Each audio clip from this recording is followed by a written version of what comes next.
Welcome to the rabbit hole, where we go deep, deep into the rabbit hole.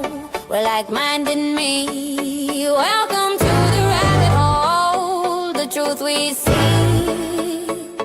There's lizard people everywhere, the conspiracies be. Welcome to the rabbit hole, where we go deep, uninvited from the rabbit hole. The weak-minded sheep for the open-minded people, not the little but the weak. Welcome to the rabbit hole. You sure you wanna be? We have before us the opportunity to forge a new world order. We don't have time for a meeting of the Flat Earth Society. Flat Earth Society. Flat Earth Society. And for future generations. Flat Earth Society. Flat Earth Society. We don't have time for a New world order.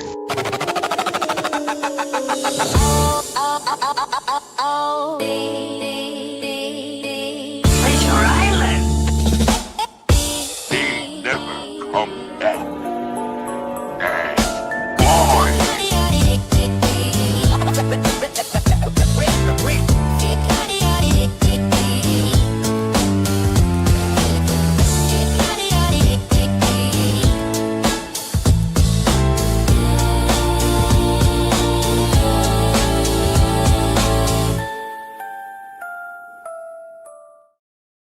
Yes, people, how are you doing? We are back. We're back. Rabbit Hole returns. The ramble is upon us. How's everybody doing?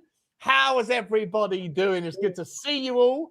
I'm back with my boys, Eugenie, New Genie, Bro Genie, with Teflon John, who walks in the show doing this to everybody, and to Nikos, my man, my main man. What's crack-a-lacking, people? You know what to do. You know what to do. Smash the granny out the like button. If you know what's good for you, hit the subscribe if you haven't already. Notification button should be squeezed. Comments should be dropped. Before I come and find out how the boys are, I just want to apologize. Public service announcement. I do apologize for the absence of content. Lots of reasons why. The predominant one, I think, was a little bit of fear, a little bit of concern around where the show would go in the heat and the midst of World War III that is upon us. You know, we've all got strong opinions on this channel, and the politics is going to politic. But at the same time, that's the whole point of the show. So as long as you all know that the opinions, you can see it on the bottom of the screen, the opinions on the views and opinions that are shared here are expressed in jest and banter, and it's all allegedly. And we keep what stays on the rabbit hole is what has gone on in the rabbit hole, and it doesn't fall across, and there's no hard feelings if anyone feels different, and that's all we want to see. So we're going to carry on. We've got lots to talk about tonight. I've got like 150 videos lined up, so we could go for like 12 hours if we wanted to, but actually we're just going to go as long as we need to go. But before that, let me just ask you that. Smash like, smash subscribe. Notification buttons should be shared. And you can see Stream Elements has been added to the group. So you're going to see the link for the Spotify. You're going to see the link for the Instagram account that I've just set up. Because I felt I was getting people messaging me going, Butler, why is your Spurs talk show liking all these weird videos? And I was like, you know what? It does. I only like them so that I can then download them for the show. But obviously there's an open that shouldn't be connected to Tottenham. So I've now got the rabbit hole. Ramble, I think it's called, or rambling or something. There it is. You can follow us on Rumble as well. So make sure you smash those links. And you're also going to find my man Nikos's YouTube channel as well in the Stream Elements link in a moment as well. So make sure you get over there and follow him as well. Let me start with you, Nikos. How are you, buddy? How are you? Good to see you. Good to see you. Always fantastic, mate. Nice to be back on the show with all you friendly people and all these wonderful people in the chat already. So yeah, always fantastic. Watching the world melt down around us, just indulging in all of that. So yeah, look forward to doing a show here. It's been long overdue, but don't be scared, Shawnee. Let's not be scared. Let's just say our truths. That's what the point of the show is. Let's get it out there. Yeah, listen, I feel like I said this the other day on a Spurs talk show channel, a video live stream. I was like, I think I was dealing with either the De Zerbi, the kind of the reaction to De Zerbi, or was it the John Terry article from The Athletic? Either was one or the other. And I was like, you know what? Free speech. I can feel like wokeism emerging. I can feel the confidence of the left getting back up and starting to do the cancel culture thing. So let's get things off our chest whilst we can, before things change, and we'll go from there. We'll go from there. We've also, I forgot to mention, it's not just World War III. Teflon John. It's not just World War III, because I know you're not someone who's necessarily interested in all the political stuff all the time, but you are interested in things like space, right, and the flat Earth and that sort of thing. Well, Artemis 2 has been released in the last few days, and my dear, oh dear, is there enough? I don't know, controversy with some of the bullshit, the obvious, absolute bullshit with regards green screen technology. I mean, it stinks, doesn't it, Johnny boy? It stinks. Welcome back to the show, John. How are you? I'm good, thanks, Sean. Yeah, how are you? I'm all right, mate. Yeah, I'm all right. It's good to see you, bud. Good to see you. Good to see you. I was watching your live, actually, when you were going on the old John Terry rant. And I was in the old bathtub, I think, at the time. And it was, it was like seeing you turn to the dark side, like Darth Sidious had turned you from... Oh, it was fucking beautiful. The mood of the show, because the first half of the show I was in really good spirits, having a laugh and a joke and all that stuff, and then I sort of ran out of content. So I was like, oh, I've got this like, I saved this link on the side of my computer. I was like, oh, I'll just bring that up if I ran out of steam at some point after 45 minutes, and then I went from laughing and joking and whatever else to suddenly, right, let's talk a little bit about John Terry, and then I went on a half an hour, and I definitely went from 0 to 10. Pretty quickly with my anger. But thanks you. You know, at the end of the day, mate, fuck them. These motherfuckers. The way that they spin a story and they just inject their own biases in there and expect everybody to not notice it. And so many people don't notice it. And they come away thinking, well, it's The Athletic. You know, these guys are like the creme de la creme of football content creators. So they're like, no, these two donuts, ex-Guardian bozos, are sitting there making out like this Paraz or whatever her name was, who's decided that the world is the way she sees it. And they're jumping on her bandwagon and making out that John Terry should be cancelled and never have a job again in football because he liked a tweet of Rupert Lowe, who, by the way, is arguably one of the fastest growing political, contributors in recent political history. So, like, if he's a racist for liking a tweet, then so is about 30% of the country. I mean, what are we doing? Cancel them for liking whatever tweets they like. Exactly, mate. Exactly. Yeah, but they won't do that because the tolerant left are so bloody intolerant. And you know what? That to me is intolerable. And I'm not going to tolerate it anymore, John. I'm not going to tolerate it. To be tolerant in a sentence. Don't have it. It's great to see you, John. Eugenie, the voice of reason, the balance, the equalizer on this channel. How are you, my man? Good to see you, man. Good to see you. I'm great. I miss this so much. I've been getting in random like fights and arguments in WhatsApp groups about some nonsense, football is crap. So this is needed. When the world needs us most, we got to give people what they want. I just have one request. I only got 45 minutes. So can we do the World War III first? And then once I'm gone, you guys can do all that green screen NASA nonsense that you guys do, the flat earth stuff. But while I'm here, it's time to educate the masses on what's really happening. So okay, we're fine. But before we do that, just quickly, are you saying that you do believe that there's four? It's a nice colors of Benetton. They got a girl in there. They got a black guy in there. They got a white guy in there. They got a Chinese-looking guy, whatever. Do you believe that there's four people that managed to get through the Van Allen radiation belt? You believe all of the videos look legit? There's nothing to see here. All that stuff when all of Twitter is blowing up with like hang about. Why are there letters on that little cuddly toy? Do you believe that all that stuff is just explainable? There's nothing to see here. I'm not on X. I haven't done a deep dive on any of the videos. Honestly, there's more important things to do. Like you said, stock portfolios and wars and everything else. So this, whatever. However, I don't believe why they would fake it. But again, I didn't see any. $5 million a day. Hey, Nikos is It's a lot of straight in with fucking the money. money. It's a lot of money. Here's a lot of fucking money, mate. It's a lot of fucking money. Especially Yeah. when the world's burning and always going $120 a barrel. Like, yeah, they need that money. Yeah, Mate. yeah. Well, put it on the let's start where Eugene. Eugene wanted to start with the World War III. Let's just let everybody, in case you didn't know, guys, there's a war going on in the Middle East, and it's a fucking disaster, an absolute disaster. It didn't need to happen, but it happened anyway. And Donald Trump didn't know basically what to do because he went into war. He started blowing shit up. Israel started blowing shit up.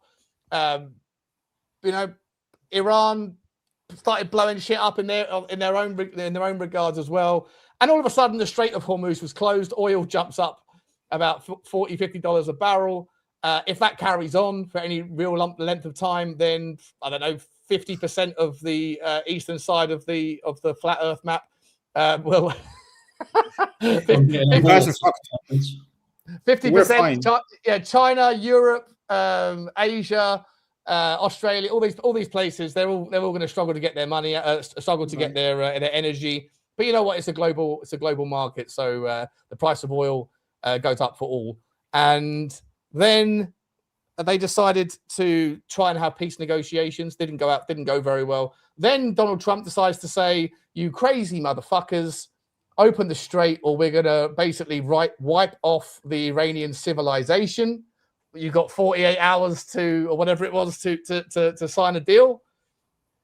And I went to bed last night going, do you know what? Like, I don't know. This guy's ego is being challenged here. If Iran say "fuck you," then I don't know how Donald Trump survives it either way. Because if he pushes the button and it's a disaster similar to 1945, then he's done. He's done for.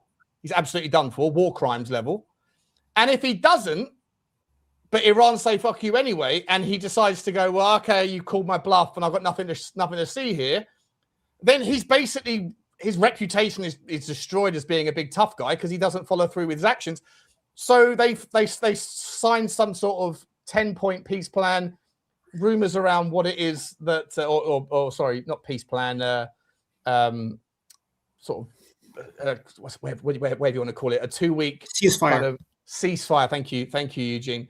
And apparently on there, America get nothing, Iran get everything that they want. But it looks like there's some sort of compromise. But within 4 hours of it signing, Israel starts blowing up Lebanon again. And so now, as of about 4 hours ago, the deal's off and the Straits of Hormuz are closed again. Eugene, in the last 2 hours, since that last 4 hours, in the last 2 hours, the foreign minister in Iran has come out and said that 3 of their 10 bullet points on their plan have been violated already by Israel. And also the Spanish prime minister, my prime minister, Pedro Sanchez, has come out and completely condemned it on Twitter. So if you haven't seen it, I would suggest putting up Pedro Sanchez and look what he said. But yeah, already the ceasefire lasted the best part of 12 hours. Sean, did you say Israel started blowing up Lebanon? Yeah. Have they?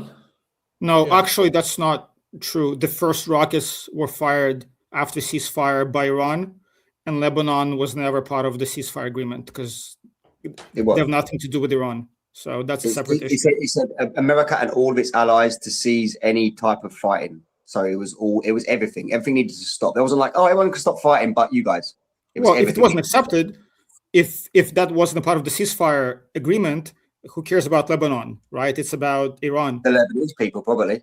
Yeah. But we're not talking about them. It was disgusting. What I saw this morning in Lebanon was disgusting. What I saw, the videos that are on Twitter right now of what's happening in Lebanon this morning was disgusting. It was in the space of 2 minutes, they dropped 250 rockets and killed 2,000 people.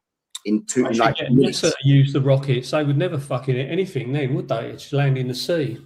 It's ridiculous. The Americans are compliant as well because they're supplying the military too. Pedro Sanchez 13 hours ago. No, in the last hour. In the last, I've got it. I know. I'm just going to get a bit. 13 hours ago. Ceasefires are always good news, especially if they lead to a just and lasting peace. But this momentary relief cannot make us forget the chaos, the destruction, and the lives lost. The government of Spain will not applaud those who set the world on fire just because they show up with a bucket. Read the one above it. Read the one above it. I'm getting to it. Okay, sorry. What's needed now? Diplomacy, international legality, and peace. 13 hours ago. 10 hours later, 3 hours ago, just today, Netanyahu launches his harshest attack against Lebanon since the offensive began. His contempt for life and international law is intolerable. Fucking hell. Is he left wing, by the way, this geezer, mate? I don't know. Of course he is. He's a socialist.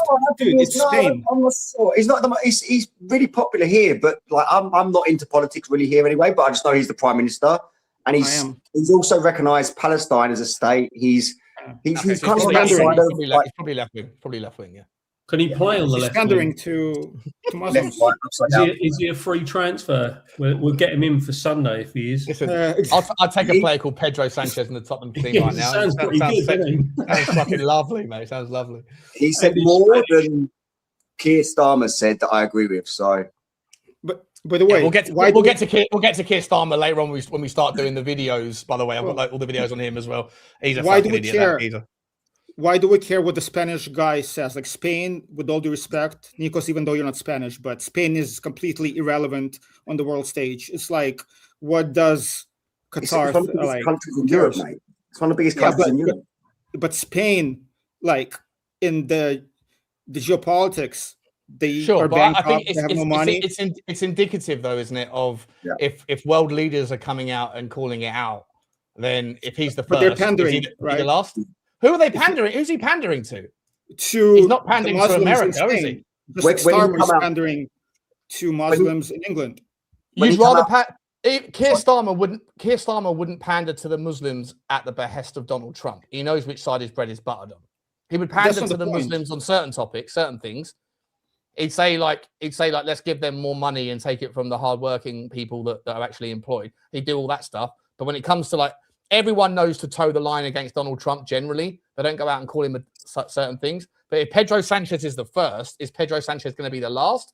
Or is he the first of many different governments? Every time he's come out, what he does, he tends to lead the pack. So what will happen next is the Poland Prime Minister will come out, and also then Macron will come out and say it for France. And then he tends to be the one that speaks first, but then the EU leaders all tend to follow suit with what he says. Again, Spain is relevant in Europe, right? Germany had to bail him out, like France had to bail him out. The economy is done. Like Spain, look, if we look again, he's the prime minister of Spain. If we look at countries in Europe that matter, right? It's Germany, it's France, it's England. Yeah, if you look at the economy, generally, yeah. In terms of GDP, Spain or Greece, like if a Greek prime minister says something. Like great, but who cares? On the world stage, Greece is irrelevant. Italy is irrelevant now. Spain is irrelevant. So either way, is he wrong? Is he wrong? You didn't say he was lying. Yeah, it's time to speak clearly. Lebanon must be included in the ceasefire. Why? The international community. What? Mate, I mean, we haven't even got into it, but like Israel have like they've taken land in southern Lebanon. Like they've taken over the land in the Gaza Strip, and they've taken more land recently in the West Bank, right? Is it West Bank? What's it called? What's the West Bank? West Bank, yeah. Like it does feel like there's a little bit of land grabbing going on. You know? They gave up land. It feels a little bit like the Greater Israel Project is slightly more than just biblical prophecy. I don't know. It kind of feels like there's a little bit more to this than just a bit of Houthis against the IDF sort of shit. You can say that he's irrelevant, but what you haven't said is that he's lying or he's wrong. I'm talking about just him speaking up. That's fine. I'm not saying he's wrong or he's right, but the point is, again, like Sean, well, we can get to it, but the land grab thing, look, which countries in the Middle East has Israel fought the most wars with? Which country? Like officially, right? It's Turkey. Right now, Israel has a relation with Turkey. They haven't had any conflicts. Israel specifically, or are we talking about? Yeah, no, like Israel. Like Israel historically. America do a hell of a lot of Israel. No, I'm talking about Israel. Historically, right? Them and Turkey, they fought 2 wars. For a long time now, they're cool. Same thing with the Saudis, right? Same thing with many countries in the Middle East, right? Now, Lebanon, there's a reason why. Look, Saudi Arabia, Qatar, they all went against Iran, right?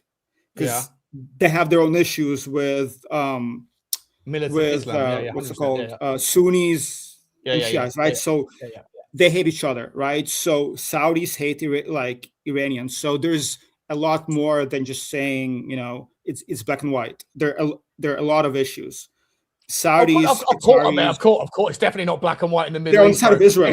It's so fucking complex. There's so many the layers. Saudis are on the side of Israel. To this one. Qatar is on the side of Israel.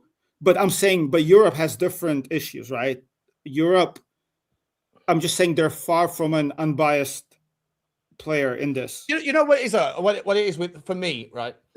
I didn't realize this until I looked this shit up about a month ago, and I was like, okay, so you know I go down the rabbit hole and all these sort of topics, right? And obviously, I'm by the way, I'm more than open to the notion that I haven't got a fucking clue what's really going on, but I try my best to go and seek out as many different sides of the same story as possible. So I'll look at the mainstream media. I'll look at as many different clips as I can from right-leaning media in Europe and in America and in the Middle East. I'll seek out Al Jazeera's opinion. I'll seek out Israeli state media or Israeli kind of leaning media. I'll seek out Fox News. I'll seek out CNN, CBS, CNBC. Generally, I always find like the money, like generally speaking, I always find like the money channels kind of cut through the bullshit, because ultimately you need to kind of, the people that have opinions on the money channels, they're backing their opinions with their bets on the market, right? So those things are slightly more, you can say what the fuck you want, but talk is cheap. If you're going to say something and then you back it with a position in a certain company or a certain stance on the price of oil or whatever else, that requires a bit less bullshit, a bit more conviction. But I'll also go into alternative media, right? I'll go into various things on Instagram, TikTok, whatever. I want to get as much information as I possibly can. Here's what I didn't realize. So since 2003, when we went into when the war in Iraq happened and Afghanistan after 2001, all of the wars that have happened in the Middle East, right? Libya, Syria, Lebanon, Sudan, Somalia, North Africa, all of them have in no small part been influenced by Israeli influence into American foreign policy, which is fine. And I agree with you, Eugene, with regard to Saudi Arabia, Qatar, the UAE, all those things. They all have their own problems with their various different degrees or divisions within Islam, Sunnis and Shiites and all that stuff. What pisses me off, though, is that in the last 10 years, there's been, I think, something like 30 to 40 million Muslims that have fled the Middle East and come into Europe because of all those wars, because of the Arab Spring, because of Iraq, because of Afghanistan, because of Syria, because of Libya, because of Sudan, because of Somalia, because of all those different wars, right? How many refugees has Israel, Saudi Arabia, UAE taken into their countries? The answer is 0. So that's the issue of Europe.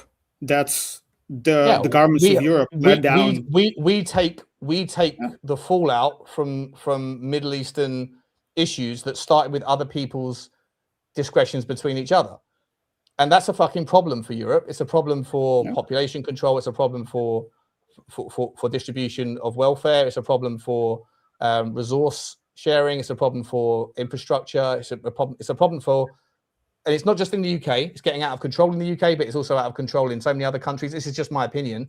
But all of those, like, I wouldn't mind taking my fair share if the people that are involved in those areas took their fair share as well. But they don't take anything. They have closed door policies to the consequences of the problems that they have created.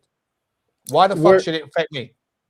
Do you know where the biggest wall in the Middle East, right? Because we're like, when we talk about Gaza, the biggest wall is on the border between Gaza and Egypt, right? Because Egyptians, they do not want to take even one Palestinian, right? It was funny, some like leftists from the States, they had this thing called the Freedom Flotilla. They went through Egypt to Gaza to help, whatever. It was this whole big PR move. they got assaulted by the Egyptians because Egyptians want nothing to do with Gaza because they hate the Palestinians.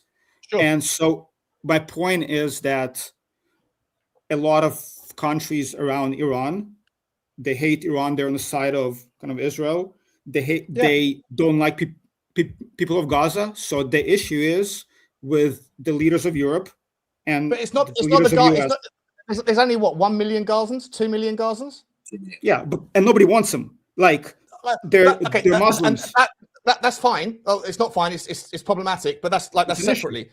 That's fine. But if it was just them being distributed across, I mean, if you guys, if the Middle East don't want them, why is it that? I mean, I don't know. For me, I feel sorry for these motherfuckers that they're in an open prison. For me personally, and I hate what happened in the fallout from October the 7th. Doesn't mean I don't have the sympathy and have the strong opinions about what Hamas did to Israel, the victims in Israel. I feel just as sad, just as horrendous, right? And I know there's always victims in war. I know there's always innocent lives that are lost in war. And this is the biggest for me. I feel like it's always, I don't care, left versus right, the division. We always point our fingers across the oche and say, you're the problem. No. It's these motherfuckers at the top. So my problem is not with any Jewish person. It's not with any Christian person. It's not with any Muslim person specifically. It's the governments at the very top and the powers that be that create and orchestrate divisions. And they do what they fucking want for their own ends. And we have to take the fallout from it. Now, my problem right now is what's going on in the Middle East with Iran and the Straits of Hormuz. That's fucking up my portfolio. It's fucking up my pension. It's fucking up my standard of living. It's fucking up my ability to get to Tottenham on the weekend without spending 100 quid in petrol. It's fucking up my price of eggs. It's fucking up my price of bread. And all of these things are unnecessary problems that were caused and created by rich men north of Richmond in America and in Israel that decided that, you know what, or we'll roll out that old fucking 45-year used and reused again narrative that Iran are 2 weeks away from a nuclear weapon. Nobody wants Iran to have a nuclear weapon because I know that they're all lunatic, or know that the government over there are lunatics and they would probably use it. So I'm fully aboard that they shouldn't have a nuclear weapon.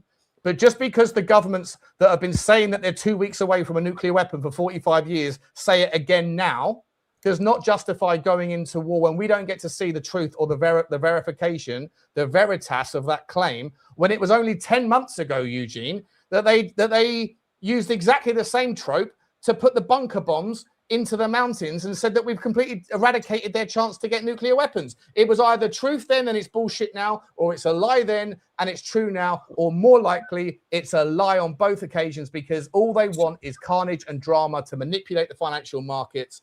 And I think the whole thing is a fucking disgrace. And I don't care which side of you are, I don't care which race you are, religion you are, the color of your skin, but we are victims of rich men's fucking dramas because they want to fucking control and monopolize and make money. And let's not even get started on the distraction from the Epstein files as well, because you know that was just a convenient fucking thing that was going on. Can I get 5 minutes on this before I leave? Of course you can. Of course you can. Of course you can. So, first of all, just a question, a rhetorical question, but Israel, for some reason, Israel has no issues with Turkey, Egypt, Emirates, right? Even Qatar, who are very fundamental, right? They're very fundamentalist, no issues. So saying that, oh, they just want to start shit, maybe, but the issues are with Iran, who we know for a fact sponsors the terrorism, all the roadside bombs, right? All the money goes to terror. And Lebanon, where Hezbollah is there, right? So all the rockets, it's from Lebanon. That's it. Every other country in the Middle East, right now, when the war started, when they had to pick sides, they sided with the US and Israel. So again, Israel hasn't fought with Egypt, Turkey, Saudis for decades. All it takes, right? So, like, can I just ask you a quick question? I don't want to take over. Also, I want to get Nikos and John's thing after you've done your 5 minutes. Just one quick, thing. Okay, sorry. Just quick question for you to let you carry on. Are there not genuine, legitimate concerns that some of the bombs that were happening in Qatar and in Dubai, or in the UAE generally, I'm not sure if it was in Dubai, but in the UAE, are there not concerns that some of those things came from, they didn't come from the direction of travel that would suggest that was from Lebanon or from Israel, or from Iran?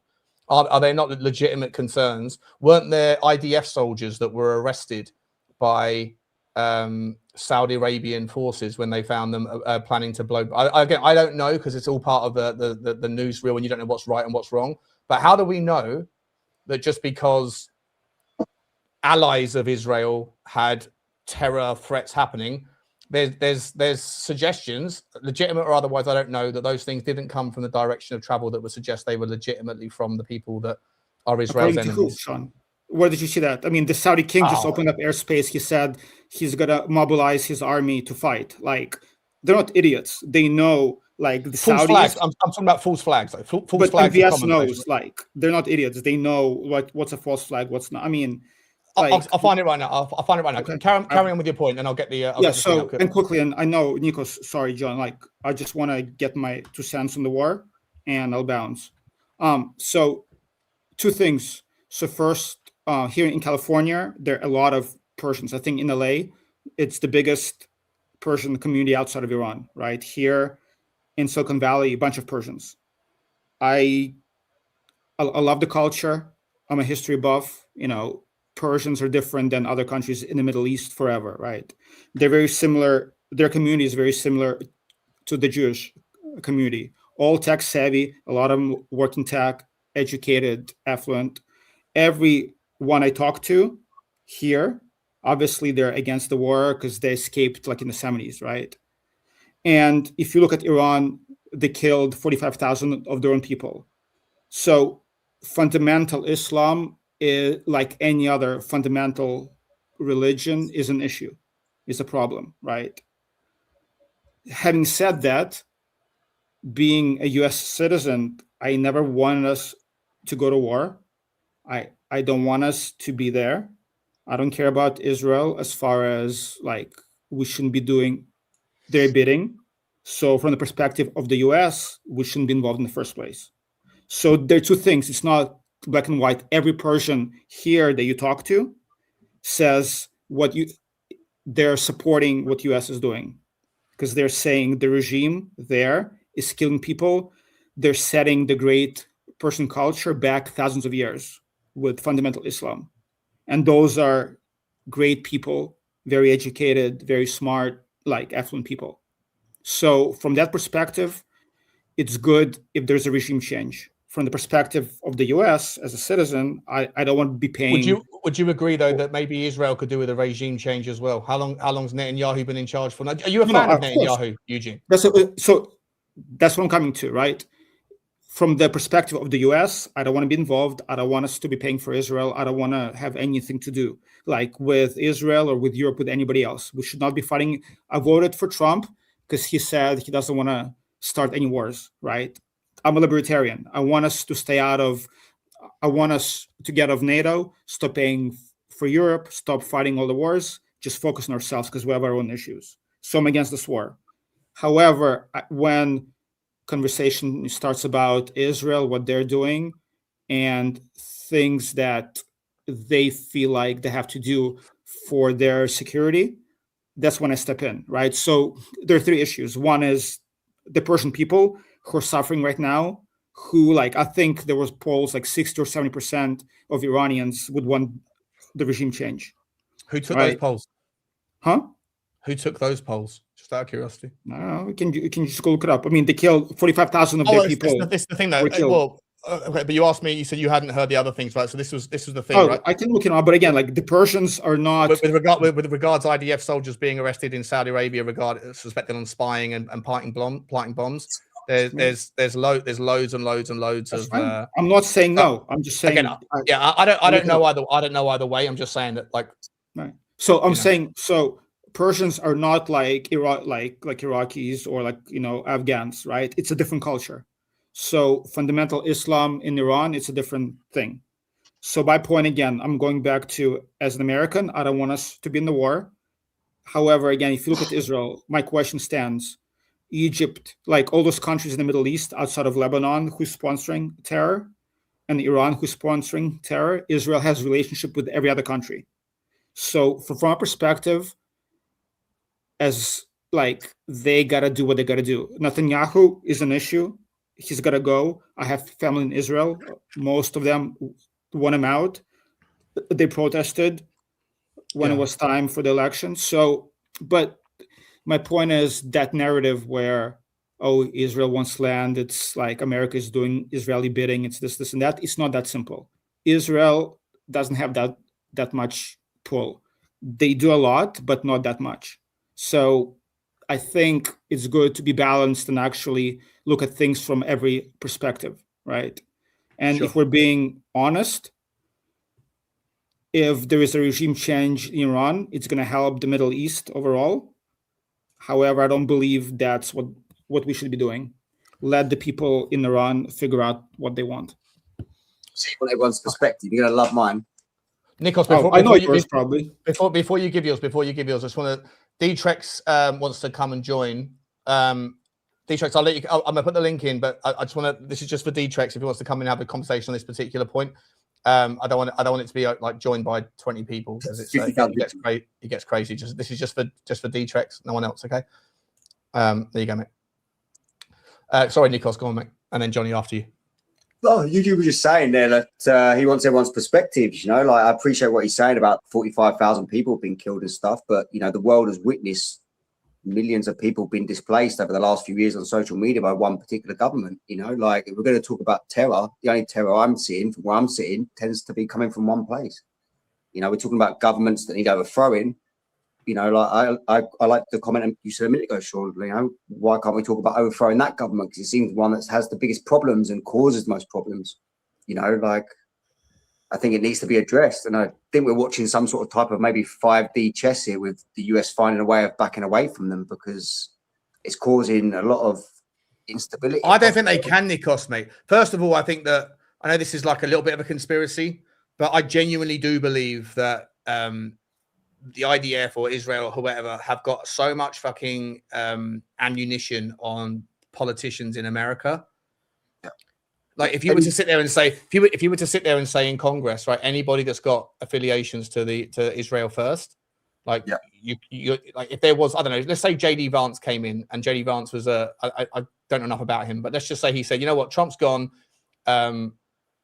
we've got to break ties with Israel. Anyone that's Israel First, like you're not going to be we're going to run someone else against you in the next primary. I think that 85% of Congress would be, and the Senate would be fucked because like they've got so much influence and so much connections. I think that America and Israel are absolutely joined at the hip. Personally, absolutely agree. 100%. They can actually change it with one. They actually pick up everyone. With one little bit of legislation in the US. If they actually made AIPAC a foreign entity and registered it as a foreign entity, they would have to disclose all the money that these politicians are taking. That would be, and they could expose the whole thing, and the money could then have to stop coming in because you're restricted. You're restricted with the amount of money that you can put in. But they're not going to do that. But the money's there. It's turkeys voting for Christmas. But I'm just saying, if they wanted to change it, the way they could change it is register AIPAC as a foreign entity in the US, and then that way it becomes transparent. They'll never do it because all the people that would have to vote for that to happen are already bought and paid for to some degree. Their election campaigns, and every time someone ever goes, this again, I don't know enough, but this is what I've come across, and this is my general take. Again, I try to disseminate as much information as I can in my own mind, and then go, well, does that sound a little bit crazy? Let me go and figure it out. Right? I spend a hell of a lot of time. All my free time that I'm not doing Tottenham stuff, I'm looking at this shit, right? And I try to be as unbiased as I can. Obviously, I probably have my own conditions that lead me certain directions. But every single time that I can see that a politician has come out and said, oh, you know what, I can't support what Israel are doing right now, for example, then the AIPAC will just run a candidate against them and throw enough money at that person that the other person can't win. Because in American politics, the guy with the most money always wins. That's how every election always works out. Right? It's like, and don't forget, like Donald Trump, for example, it's not just about AIPAC, it's about individual donors. Like who's that guy? Who's that woman? Is it Miriam Adelstein? Is it Adelstein or something? Is that his name? Her name, Eugene? Miriam Adelson. Miriam Adelson, that's it, right? And her late husband was what was his name? Was it Wexner? No. Miriam Adelson and her husband. Her husband's now dead, but she gave $100 million to Donald Trump. Like, you do as you're fucking told, mate. You do as you're told. When $100 million gets put into your pocket, you do as you're told. Like, no one gives you money for nothing. There's no such thing as a free lunch. So for me, the narrative, I agree with you, Nikos. You register them as a foreign entity, and then, but it's never going to happen.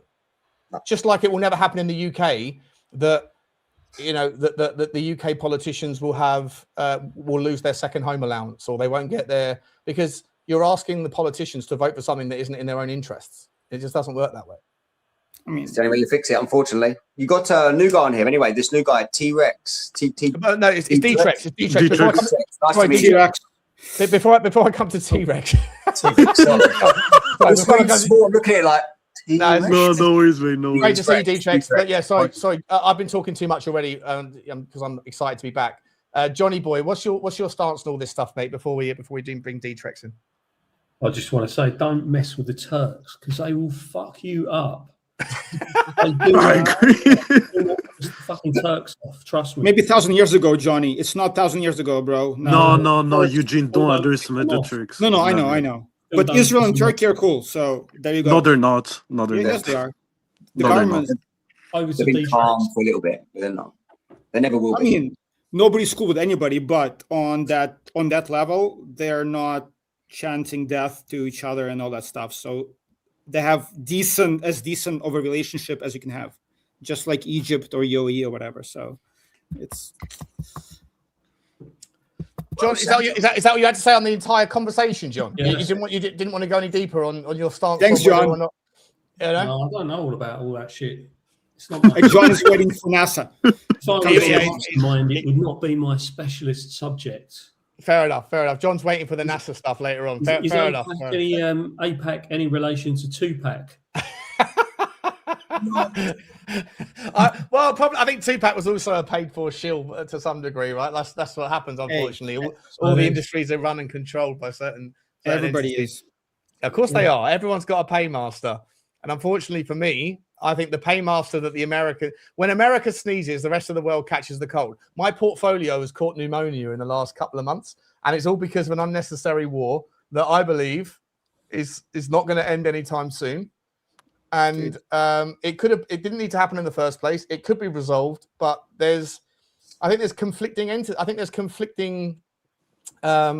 intentions. I don't think that Netanyahu gives a flying fuck about the US economy. I don't think he gives a flying fuck about, he's probably shorted the market long before, and he's going to benefit from on its way down and then buy it all back cheap and then end up owning more whenever he's got over his things. But I genuinely think that America will never call out Israel for doing whatever they want to do, and that's that to me is the overarching concern. I think that Israel really is the tail wagging the dog. Sorry, D-Tres, come on in.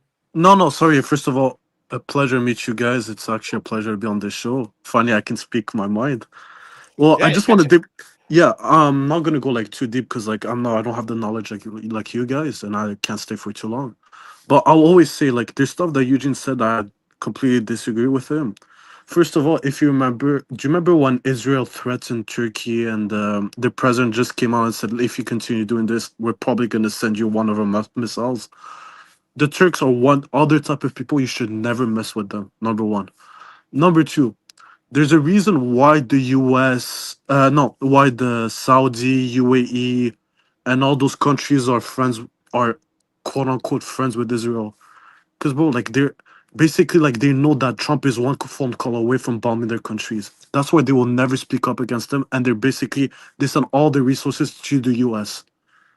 Like indirectly, they're kind of like their little prostitute, those countries, if we've been fair. And another thing that Sean said, like about Israel, like the US never condemning Israel for doing anything.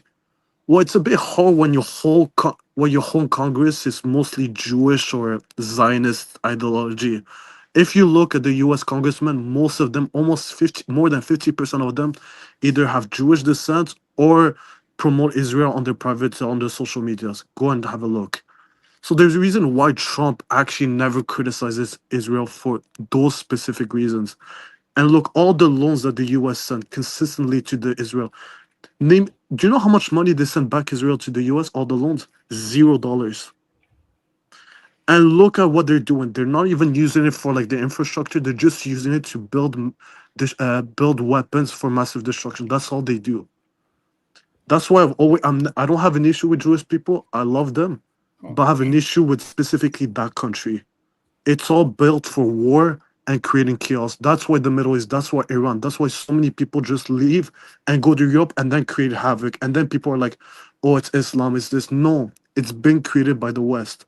It's been like that since World War II. It will never stop, and it will continue to happen until those stupid wars stop for whatever reason. Look at what US just did with Venezuela. You're telling me that they did it for dictatorship? No. No, of course not. Yeah, exactly. 100%. If they cared about dictators, then in the 1990s they would have gone to Zimbabwe and got Robert Mugabe out, right? But Zimbabwe doesn't have any minerals, doesn't have any wealth. Exactly. And you know what? All the Persians that Eugene mentioned that they're like promoting like the US attacking them. The same thing happened with Tunisia. The same thing happened with Libya. The same thing happened in Iraq. They all said we want our leader or dictator, whatever he is, to leave. And after that, all the countries went to shit. Every single one of them. The same thing is going to happen. Iran. Iran is going to happen the same way. They don't think. They always like it's all about emotions. They think that things are going to get better, but trust me, after this regime, it never gets better. It will never get better. After this regime, they will say, please our dictator, please our president, come back, please, for the love of God, come back. It always happens this way. When women are second-class citizen, when you kill 45,000 people, so that's the thing in UK right now, right? Are there issues with fundamental Islam or not? Yeah. No, it's not. No, it's not. No, it's not Islam. Wait. No, Eugene. I'll debunk this. If I told you what is the main issue in the US, you would say probably illegal immigrants. What's like me saying that those illegal immigrants that are Mexicans, it's a Christian issue. No, it has nothing to do with religion. It's a specific ethnicity. No, it's not about religion. That's two different things. There's two different things, Dietrich. So on the one hand, yes, there's a massive problem with illegal immigration in the UK, 100%. And I'd have an issue. I have a problem with that if they're from Romania and they're coming in and they're not working and they're just sitting on the dole and they're picking up basically my tax dollars or my tax pounds. Yes. If they're coming in, bringing crime, drugs, all that sort of thing, sex trafficking, any of those things which are rife from many countries that are not just Islamic or not even Islamic, right, to some degree. Yes. So I have a massive problem with illegal immigration. That's one thing. On the other hand, I also do have a problem with the lack of assimilation of a section of not all. Some of my best friends in the world are Muslim. I lived with a girl who was Muslim in Clapham in London for 7 years. She was the coolest motherfucking person I've ever met in my life. She was awesome. So I've got no problem with the faith and no problem with the religion. But there is a I don't know, whatever it is, say 10%, 5%, 2%, whatever it is of any particular religion that are fundamentalists. And I don't like the idea of people who coming into the country and who don't respect the culture that exists and they don't want to assimilate and they want to just let me finish my point quickly and they'll do what their book tells them to, what their prophet tells them to, which is essentially to spread Sharia law. I have a problem with that in my country. 100% I do. Can I just give you like a fun fact? Because I'm a Muslim, I can tell you this as a fact. I'm not trying to defend my religion. I know I've been to the UK. It's pretty bad, yeah. But if you actually read Sharia law, it specifically says, as a Muslim, if you go to another person's country, you have to respect their rules and their faiths. Okay, but that doesn't happen. You but that's the thing. You might be respectful of that, but some people aren't. So that doesn't. No, but that's the thing. But that's who are you blaming? Are you blaming these guys that are most likely don't have any education, don't have anything in their brains, and you blame them? I blame the individuals, Dietrich. But no, you should blame. You should blame the government for bringing these individuals here. 100%. I blame the governments for encouraging it, for allowing it, for setting up policies where they discourage people to go and get a job. Like at the end of the day, like in the last 3 months ago, the tax receipts was for the first time ever, the amount of money that the UK government now pays out to welfare is more than the amount of money that the UK brings in income tax receipts. That is insane. So I know. the section and just 2 days ago, they decided to increase the child benefit cap. It was at two children per couple. After 2 children, you didn't get any more money for actually every additional child. They've now lifted that cap, and so every additional child that you have, you get the same amount of you get more and more benefit money. Who did that benefit? 68% of Pakistani families are people that are going to have more than 3 or more children. Yes. I think it's like 48%, something like that, which is Bangladeshis. Then after that, it was African black, and then after that, it was white, non-British white, and then right at the bottom of the people that are going to benefit was only 8 or 9% of people, I think, or 10% of people were white families that have 3 or more children. So, like, there's policies out there that encourage certain outcomes. I'm not on board with it because I think that the sign of a good country, a sign of a successful country and a prosperous country, is one that encourages people to get off their ass, get out of bed, and go to work. I 100% agree with you. This country is moving in a bad direction. That doesn't mean that I have any problem with Islam at all, but within the section of the Islamic people that are here that do want Sharia law, that are pushing for that sort of narrative because Muhammad says go forth and spread the message of Muhammad, and all of the bad things that come with some of those different types of ideologies. I think that there is a majority of Muslims that are well behaving and well-meaning and good-mannered, but they don't call out the bad behavior of the people within their own religion. Oh, Sean, I don't think you watch it because, like, if you see it, like, especially like I watch the videos of the UK's, like the main speakers, every single one of them calls out those morons. First of all, I think for the most part they stay silent on the bad behavior of their, I swear, Sean, you can even go look. Even like Mohammed Hijab, like one of the well-known speakers from England, he constantly calls it out.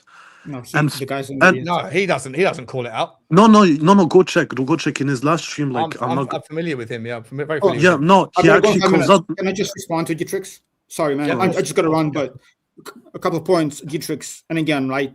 No, go ahead. What I'm saying, as Sean said, like, this has nothing to do with religion. Like, if I know. Orthodox Jews would be in charge in America, and now as a Jewish person, I would have to follow their laws, I would have the same issue as the fundamental Islam or fundamental anything, right? And Iran right now is a fundamental Islamic country, right? So I'm sure you know the issues between Sunnis and Shias, right? They've been killing each other for centuries before Israel. So when we talk about Emirates and Saudis, right, the Iraq-Iran war in the 80s, thousands, if not millions of people died, right? That was an Iraq-Iran war. Again, nothing to do with Israel. It's internal issues with Shias and Sunnis. So saying that it's all like Israel, and if not for them, that'd be okay, that's not true, right? So that's one. Then if we talk about fundamentalist Islam, that's what Iran is, right? So that's where the issue comes from. I said in the beginning, the Persian culture was not fundamental Islamic culture. Now it is, and that's where the issues are.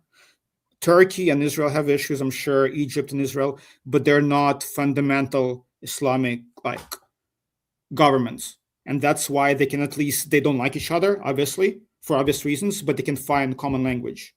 Issue with Iran and Israel, Iran with Emirates, Iran with Egypt, Palestinians and Egyptians, is that Sunni Shiite divide.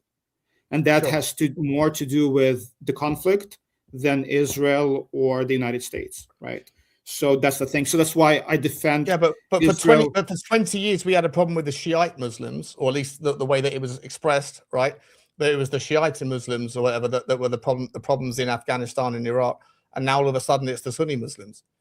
It's the Sunnis and Shiites fighting each other, right? It's not it's not our issue, American issue with either party, right? We are just give money to everybody and see them fight each other. My issue, I'm saying, is Sunnis and Shiites have been fighting for centuries. They hate each other, right? That goes back all the way. But did you not think you just landed on something there, mate? The fact that we finance every side of every conflict. I agree. I'm not defending the West.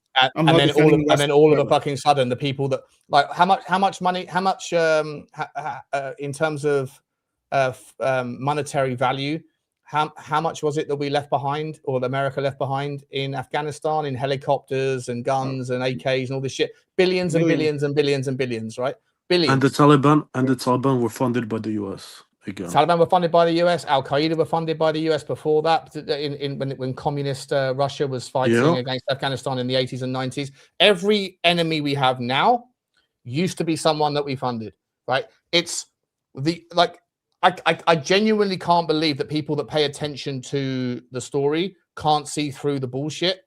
That it's a continuous cycle of defense companies influencing Congress to say we've got a problem over here, because they only make money when there's wartime or when there's the threat of wartime. And so it's entirely beneficial for the defense companies to tell the army, oh, leave all that shit in Afghanistan, for two reasons. One is they'll suddenly become a new enemy that we have to fight against in 5 years' time or 3 years' time, that are all trained up and operated, and then that justifies us to spend more money on defense. But two is, you left that shit behind, so guess what? The defense companies go, well, we don't have that shit anymore, so we need another 100 billion, another 200 billion to replace the shit we left behind. The UK spends 65 billion pound every single year on defense. 65 billion.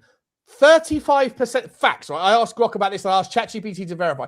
35% of the money of the 65 billion, so 21 billion pound, 22 billion pound, every single year of the UK's defense budget goes on buying ammunition, on new artillery, on new weapons, on new devices to sort of distribute those arms, to distribute those problems. When was the last time that the UK's army was in a war? 2014, we pulled out of Afghanistan. So it's been 12 years of 60 billion pound a year, right? Which is 720 billion pound of money they've got, of which 35%, so about 220 billion pound, has gone in just buying ammunition, arms, weapons, missiles, boats, fucking helicopters, planes, whatever else. And yet when America says, hey, UK, can you send over a couple of boats, please, to join us in the Straits of Hormuz? We haven't got any fucking boats to send, because everyone bar one is in the Menders. What the fuck is going on here? And I asked ChatGPT, I was like, doesn't that sound a little bit odd? Is there just rife corruption? Where's the auditing of where that money goes? And ChatGPT and Grok and Gemini and all the different AI tools that I use, and again, I don't know where they're getting their sources, but whatever. They're going, yeah. No, you're right. You're right to ask that question, Sean. Yes, auditing is a known problem. It's a known problem that the government and the defense companies are not very good at explaining where their money goes. It's a fucking joke. It's all big boy politics. Sorry, Eugene. Love you, man. Appreciate it. No, I got one thing. Hey, Nikos, if you have a stream, sorry, I was talking over you. If you have a stream about the subject, just invite me on. I want to talk to you about it. And Dietrich, are you in Stell's chat? I want to talk to you as well about this offline. I'm just interested to talk to people. Yeah, of course. Always. I'll reach out to you. Let's chat. Thanks, Sean. Sure. Sorry, I got to run to pick up my son. But Nikos, let me know. Always a pleasure. I want to talk to you about this. Yeah. See you, mate. I think personally, Sean, I think what they're trying to do is they're trying to bankrupt the countries. So by giving out all these contracts, dishing out all this money, from the immigration issues to the defense contracts, I think they're personally bankrupting these countries. I think personally it's the case of putting these countries in so much enslaved debt to the federal banks that the countries are enslaved. So this is why it's so unauditable, if you like, to a degree. Mate, that was crazy. We've been an hour in, mate. That was a deep hour. Are we already in an hour in? An hour in, mate. That was a deep hour. We've got one video in. John's left, mate. We haven't done anything. Where's John gone? Is John coming back? You're on mute.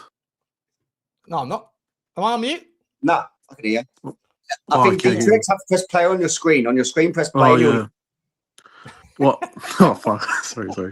Amateurs. Oh, he's gone. Now it's just two. He'll be back in a minute. Let's take this opportunity to do some super chiddly chit chats, mate. Let's do some super chats.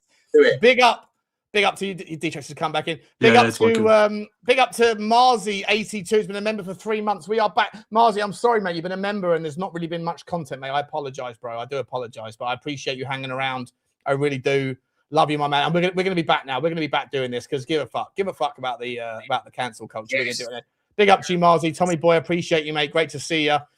James _119, always supporting all the channels. Big up to you, James. Thank you very much for the super sticker, mate. I still haven't got the choo choo for you noise in this. I need to get done. Choo choo, bro. Choo choo. Big up to you, mate. Thank you very much. Paul. Oh, I've just lost it. Shit. I think that was Paul. Who's become a new member. Hang on, let me find it. Where was it? Let's go scroll all the way back up. Where is he? Where is he? Can I find it still? Where is he? There's a member. There's a new member. There's a lot of people in the chat. Hang about. There he was. There he was. Paul Brown has become a new member. Big up. Oh, Jesus Christ. That was a yawn and a burp at the same time. Did you hear that? That's what Magnums does to you, D-Trex, mate. It makes you like inhale and burp at the same time. That's a fucking double. That's like a skill set. That is. Big up to you, Rob Brown. Thank you very much for the super stick. Oh, sorry, that was for the new member, Paul Brown. Big up to you, Paul Brown. Thank you, mate. I think you were a member before, Koi72, so I appreciate you just renewed your membership, mate. Sorry for the delay in getting this content. We're gonna get back to this all the time now. Big up to you, mate. Thank you very much indeed. And Rob Brown's put in a super sticker. Big up to you, Robbie boy. Choo choo to you, bro. Choo choo to you. Thank you very much indeed, mate. I appreciate you, buddy. Appreciate the support on the show because we don't get any AdSense, right? We don't get any AdSense here. This show relies entirely on super chats and super stickers because YouTube doesn't want us talking about this stuff. It hears me say the word Israel and it immediately goes, nah, you're not getting anything. We're not going to get any ads. So appreciate you, though. But also appreciate PMG 1986. Big up to you, my man. Appreciate you, bro. Choo choo to you, bro. Choo choo to you. Thank you very much indeed. And Future's Bright, Future's Lily White. My buddy has changed his name back again to what it used to be. The artist formerly known as the FBFL. Big up to you with a super sticker as well. Thank you very much indeed, my man. And Rob Brown has come in. He's a new member or renewing member. I'm not sure. But big up to you, bro. I appreciate you very much indeed, my man. Thank you very much indeed. And a user says, agenda equals Greater Israel and Third Temple of Solomon. I was going to bring it up later.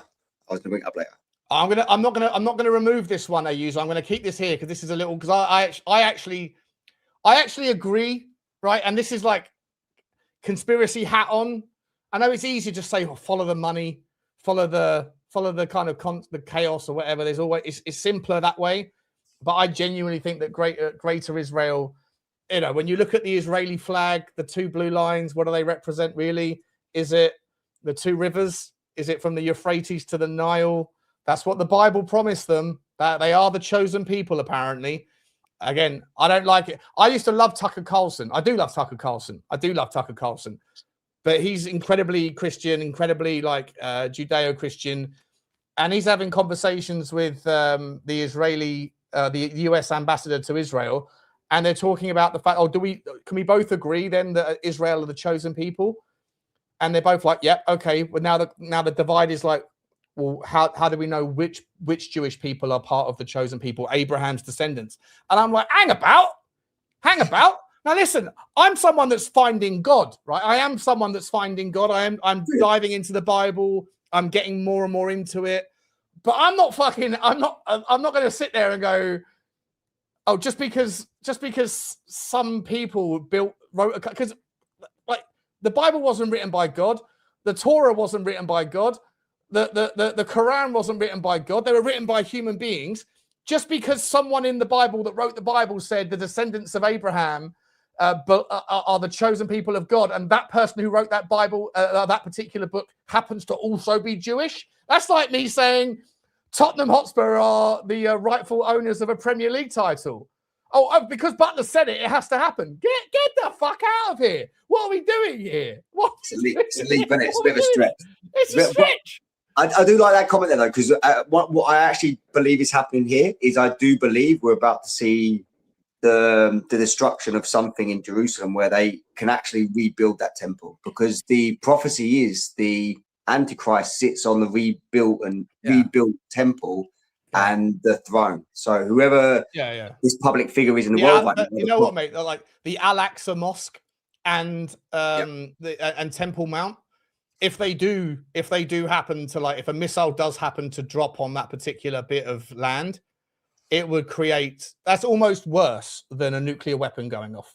It's so built up. There's so many people there, but the prophecy. No, I don't mean that. I mean, Like if you drop a nuke, if Donald Trump dropped a nuke yesterday on Iran, right? Maybe I don't know, 10 million people would die instantly or over time from fallout, whatever. But it would set in motion a it would just like end of the world basically, right? Like it would just everything would kick off.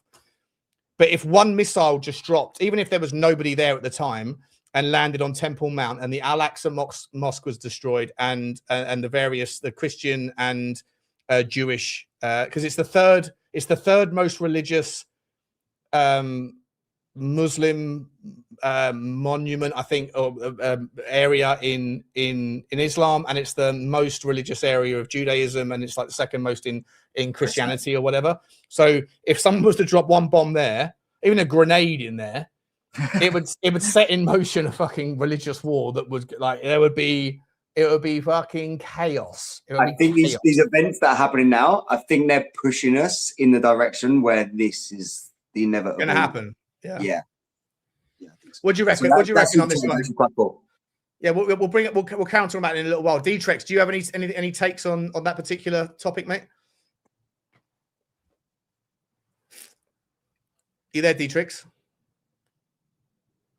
What kind of you, mate? We've lost John. We lost Eugene. It's just you and I. Oh, there you go. It's gone again. He'll be back in a minute. Big up to you, user. Appreciate you, my man. Thank you so much. Great little talking point. He's come back in with another one saying seeds are planted internally by external entities. Yeah, I mean, how external are we talking about? I know Nikos doesn't want to go there, but maybe aliens. And we got to talk about that. We got to talk about what Matt Gates said. We're going to talk about it. We are going to talk about it. D-Trix, are you there, mate? Can you hear me? Yeah, can you hear me? Yeah. Did you hear what we were talking about a few seconds ago? Yeah, about the bomb in the mosque and killing. Yeah, what's your take on that?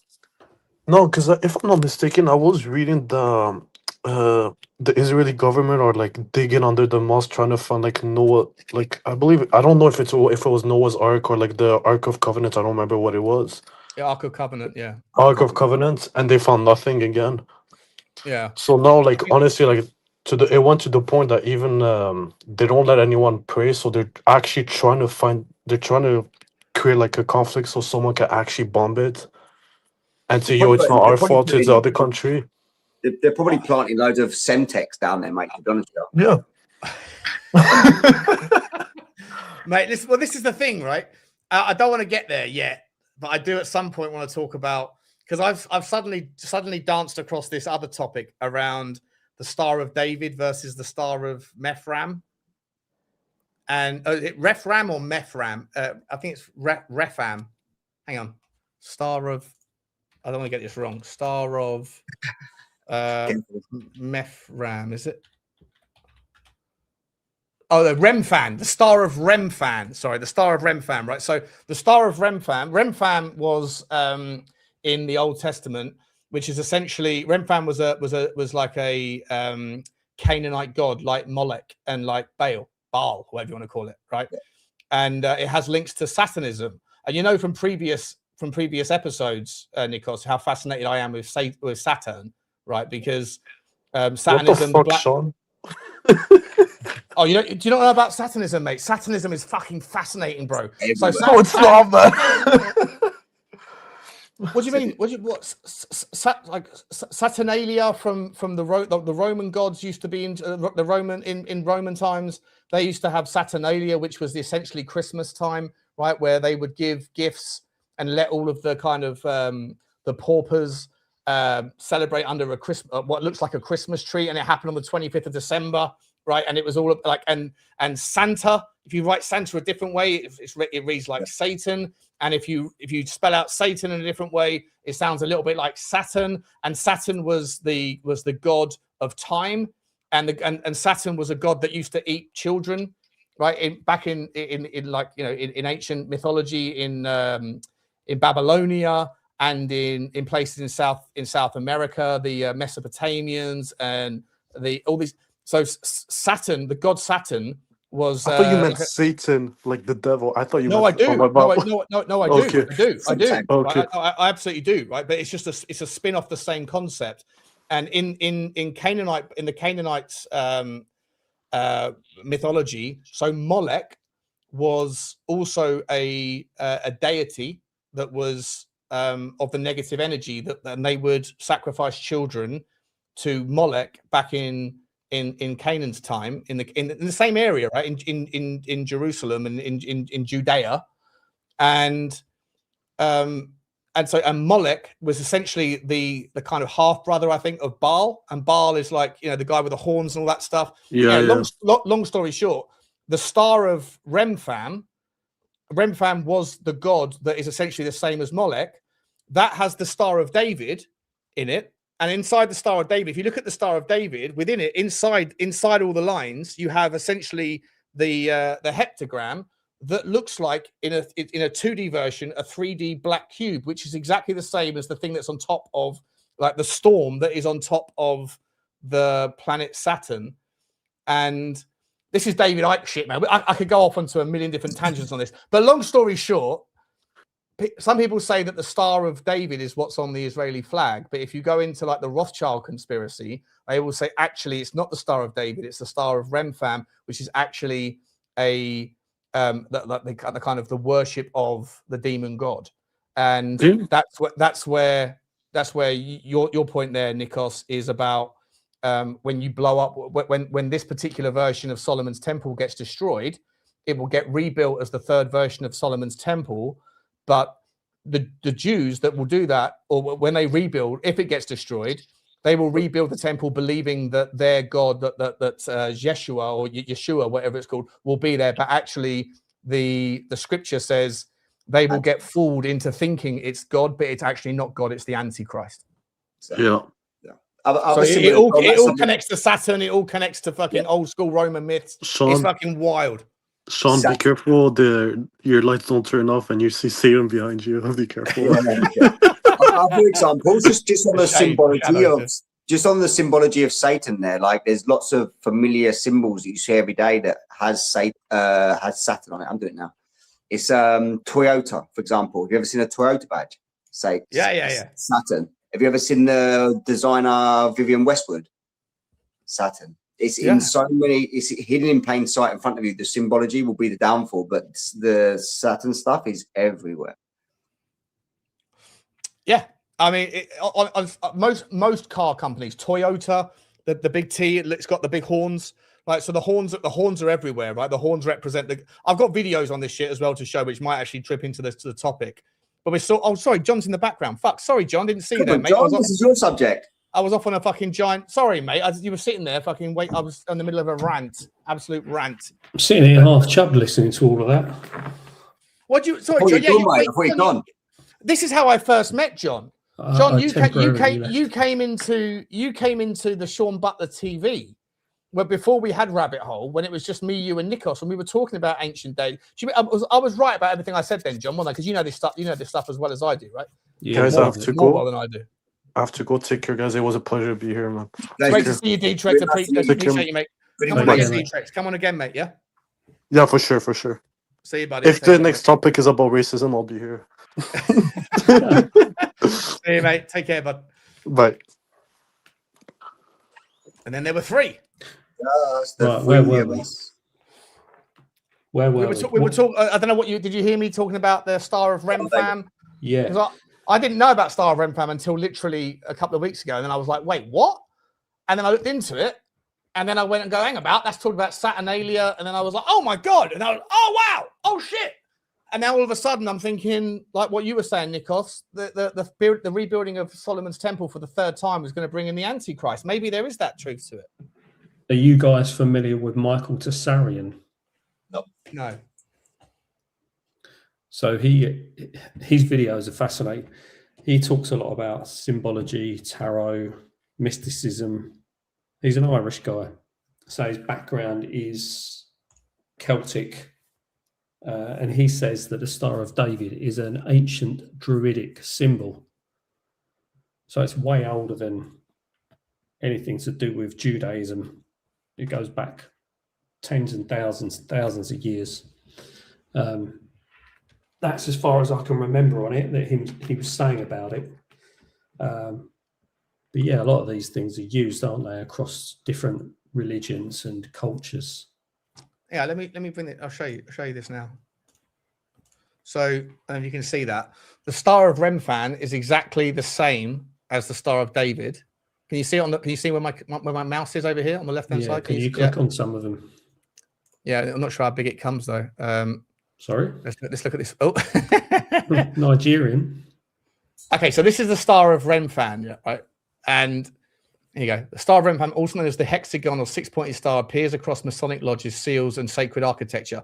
The symbol predates its modern associations and carries deep esoteric meaning. The two interlocking triangles represent the union of opposites, spirit descending into matter and matter ascending towards spirit. It's also the case of as above, so below, as you know from Masonic stuff. One triangle points upwards, symbolizing fire, the masculine and the divine reaching down. The other points downwards, symbolizing water, the feminine and the earthly reaching up. Where they meet is the point of balance, the merging of heaven and earth, the sacred marriage of polarities. Masons adopted this symbol because it encodes the principle of duality resolved in unity, the fundamental truth that all creation arises from the interplay of opposing forces.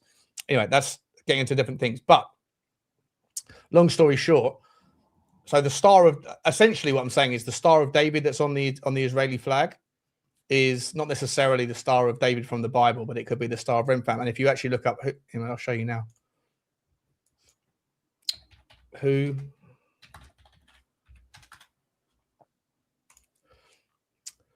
Remphan is an ancient astral deity likely representing the planet Saturn, mentioned in the Bible, associated with idolatry and rebellion during the Israelites' wilderness wandering. The star Remphan refers to a deity worshipped in place of God, often linked to Babylonian Assyrian deity Kiyun.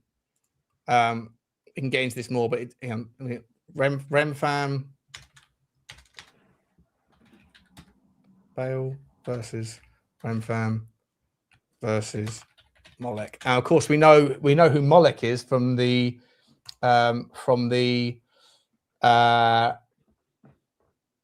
place in California that they go to. What's that place called again? Bohemian Grove. Bohemian Grove, right? And we know from the Clinton files, the Clinton emails, when she said, "I'm going to sacrifice the chicken in the backyard to Molech." Baal, Moloch, and Remphan represent different aspects of ancient idolatry condemned in the Bible, focusing on fertility, child sacrifice, and astral worship. Baal was a Canaanite storm god. Moloch was associated with child sacrifice, and Remphan represented a star god, likely Saturn.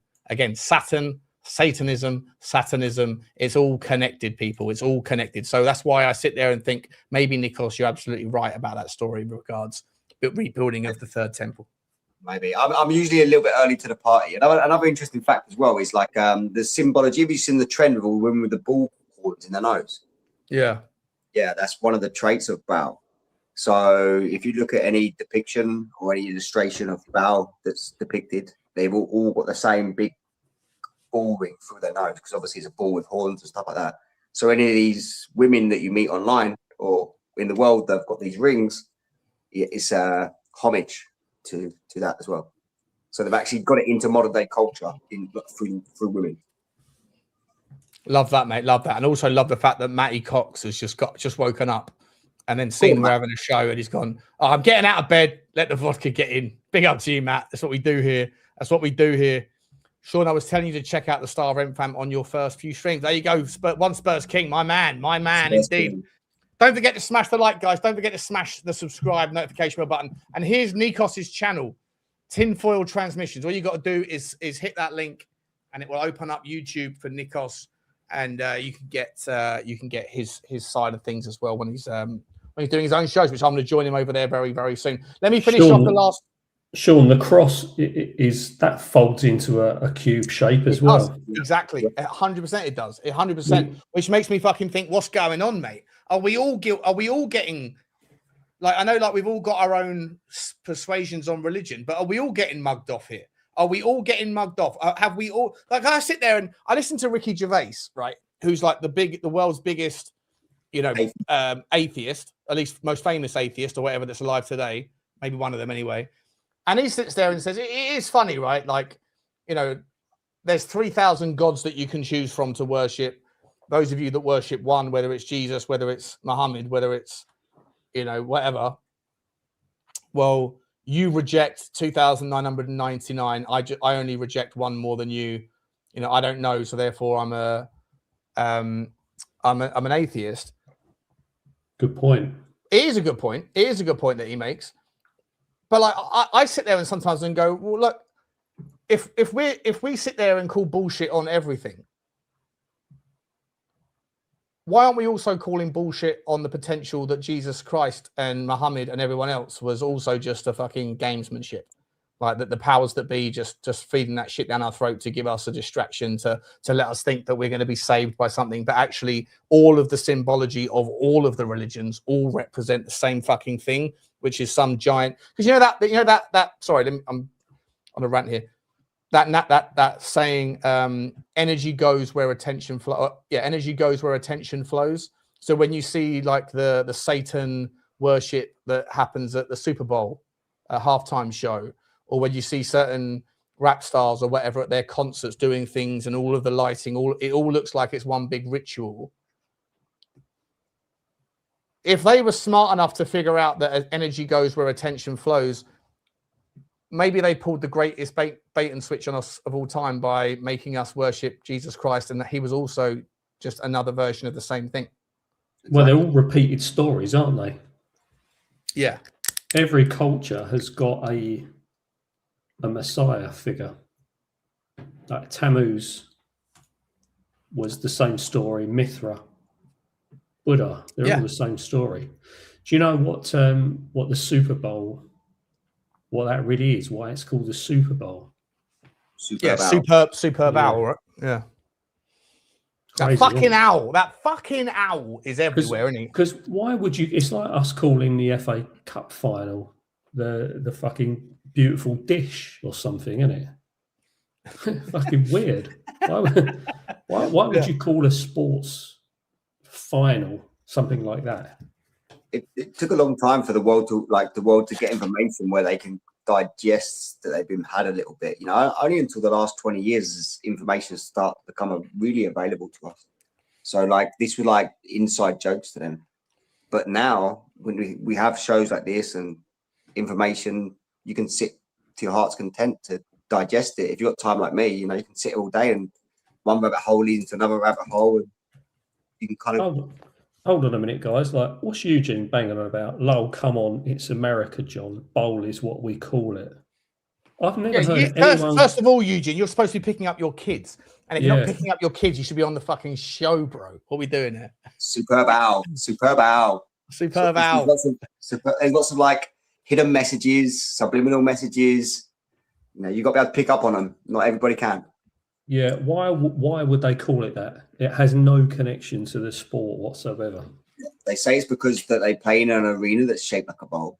So it's the Superb Bowl. Yeah, so why? And to be fair to them though, they do have like hundreds of different bowls for like college football as well. And if you take the first name, like they'll call it like, I don't know, the chance bowl or the final bowl or whatever, and you can't always add a B to the word before it and make it sound something to do with owl. So I think Eugene said Johnny. No, I'm not fucking Johnny. He ain't on this show. Get Adam to do, get Drew to do the Johnny impression. Someone blocked Eugene. Someone blocked. Yeah, he says bowl is the shape of the football stadium. I said that. Yeah. So true. We're completely dismissing it being anything to do with a fucking owl. Then, yeah. It's a play on Eugene, why the fuck do you come on this show? It's a fucking conspiracy show, man. You don't believe in fucking conspiracies. Why are you even fucking bothering? It's like people coming on a fucking football show and they go, actually, I hate football. I fucking like cricket. What the fuck are you doing on here then? He likes some conspiracies. He doesn't like. He likes some. Don't believe in any of them. He likes aliens. He likes the alien stuff. Yeah, but that's not a bloody conspiracy, though, is it? Not anymore. Not anymore. Have you seen Matt Gaetz? Have you seen Matt Gaetz coming out saying that apparently alien human hybrids are something that he's been speaking about in congressional meetings and stuff? Like David Icke was fucking right, bro. In fact, I've actually got a video on it. I've got a video, not on that one, but on something else. This one here. What's this one? Do you know Icke doesn't? Go on. Sorry, mate. Sorry, John. Ike doesn't believe in God. No, he believes in in spirituality, though, doesn't he? He believes in Yeah. He said, what what is it? He said that in one of his books. He said the God bollocks. Yeah. I still rate him though. He was so far ahead of his time. Let's do these last super chats, and then we'll get into the videos. An hour and a half. An hour and a half about a single video, mate. An hour and a half and not a single video. Spicy tonight. A user says seeds apply. Oh, we've done that one already. Big up to you, A user. Thank you, my man. Appreciate you. Destiny 5. Big up to you, Desto. How are you, buddy? Member and moderator. He says, love you, Shawnee. I love you too, Desto, mate. Great to see you, bro. Great to see you, mate. Hope you're okay. Thank you very much for the very generous super chat, mate. Super chat. Big up to you, buddy. I hope you're okay. And Futures Bright's putting another super sticker. Big up to you. Choo choo to you, FBFL. Appreciate you, mate.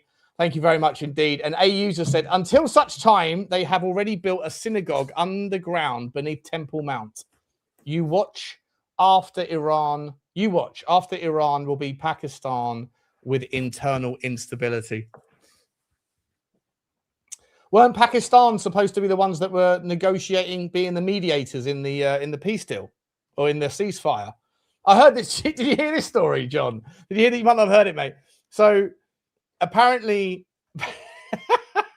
as the peace deal, as the ceasefire was being organized, I don't know if this is true or not. This is what I heard. That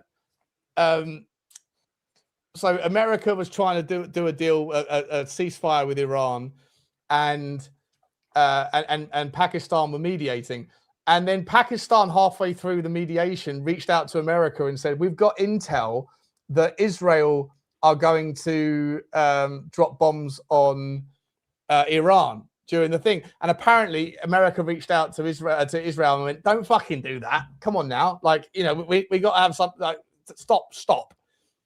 And so because Pakistan told Israel that, because Pakistan told America that Israel had planning to do that from there, the next thing they didn't drop bombs on Israel, but instead they blew up the hotel in Pakistan next door to where the mediators were. That would teach him to keep the hell out of it. I don't want to fucking laugh. I don't want to laugh because it's serious. People's like, but like, yeah, exactly. Grass, snitch, rats. Get them out. Yeah, that'll learn you. That'll teach them. Big up to you, A user. Thank you very much indeed, and big up to you as well. Futures Bright for the last one. Let's do this video, right? So I just wanted to show you this one first. This is an old one that I never got to show you before, but I think this is about the reptilians having human hybrids. They're ugly. I mean, they think we're ugly too. You know, I guess it's all a matter of perspective and belief system. In my belief system, and I'm only taking responsibility. These creatures are harvesting us. These creatures are not aliens, Mr. Ike. These creatures are sexually compatible with our women. And what does that tell you? It tells you that they came from here. They are part of us. African tradition says that the Chitauri fatten on the energy that we human beings give them. They make us to fight each other. And when the whole land is drowning in death and fear and terror, when hundreds and hundreds of people are angry and afraid, the Chitauri get fat because they eat that what we call the dark power, which is brought about when human beings destroy the planet on which they live. Credo Mutwa, aren't you related to him in some way, Sean? Yes, I am. I am 8% Chitahuri. I am 8% Chitahuri. Sounds like a fucking Jedi Master, doesn't he? Jedi Master. AI for that. Have you got an AI for that guy? Oh yeah. Oh, you know what? I can turn on the AI and do some Jeffrey Epstein stuff. Let me get it going. I need to get Netanyahu on the thing as well. That's what we got to do. That's what we got to do. Let's have an AI of Eugene. I can't believe I forgot about the AI. I can't believe I forgot about it. I was thinking that earlier when you were saying about Trump. I thought, are we going to get the Trump impersonation? Listen, they're totally outrageous. Those Iranians, they don't know what they're doing. We will drop bombs the likes of which nobody has ever seen. It'll be absolutely catastrophic. We will absolutely annihilate an entire civilization. And the UK, they haven't helped us at all. The Spanish, they haven't helped us one bit. Spanish.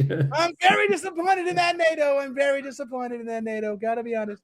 Mate, on Easter Monday as well, and he said praise Allah in the message on Easter Monday. That was blasphemous. Yeah, 100%, 100%. Blasphemous. Can we get Harry on this show? Harry who? Redknapp. Oh yeah, we can. We can do that. We can do that. I'll have to set it up though. It'll take a bit of minute. Take a couple of minutes to set it up. Let's watch another video. Let's have a look. What do you want? I'm gonna pick that random. Let's see where the random shit goes.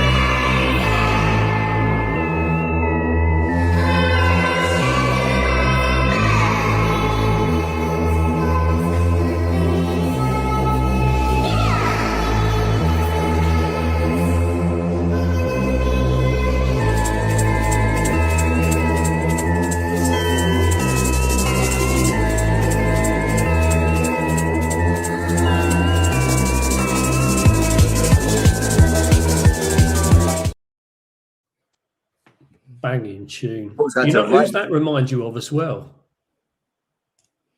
C-3PO from Star Wars. C-3PO. It's true. It does. R2D2. Oh yeah. So You're a failure of 550 trillion to 1. It was definitely gay. C-3PO was definitely gay. When just be honest. Oh, no. Bit camp. Gay robots now. It's another conspiracy. Gay bots. Gay bots, indeed. Gay bot wars. Imagine that. Gay bot wars. C-3PO in that octagon thing, like just sort of like trying to slap the other robot. Yeah. Peter crouching there in the middle. Let's do another video. Let's go for. I've seen this one. About this is slightly different. This is about Facebook and something called LifeLog. I think you've seen this one before. Here's another banger. Facebook movie is a giant lie. It's a propaganda piece. That was a Pentagon program called LifeLog. LifeLog is a Pentagon program that wants to collect all your data for your whole life. What day did the government stop the LifeLog project? Whoa.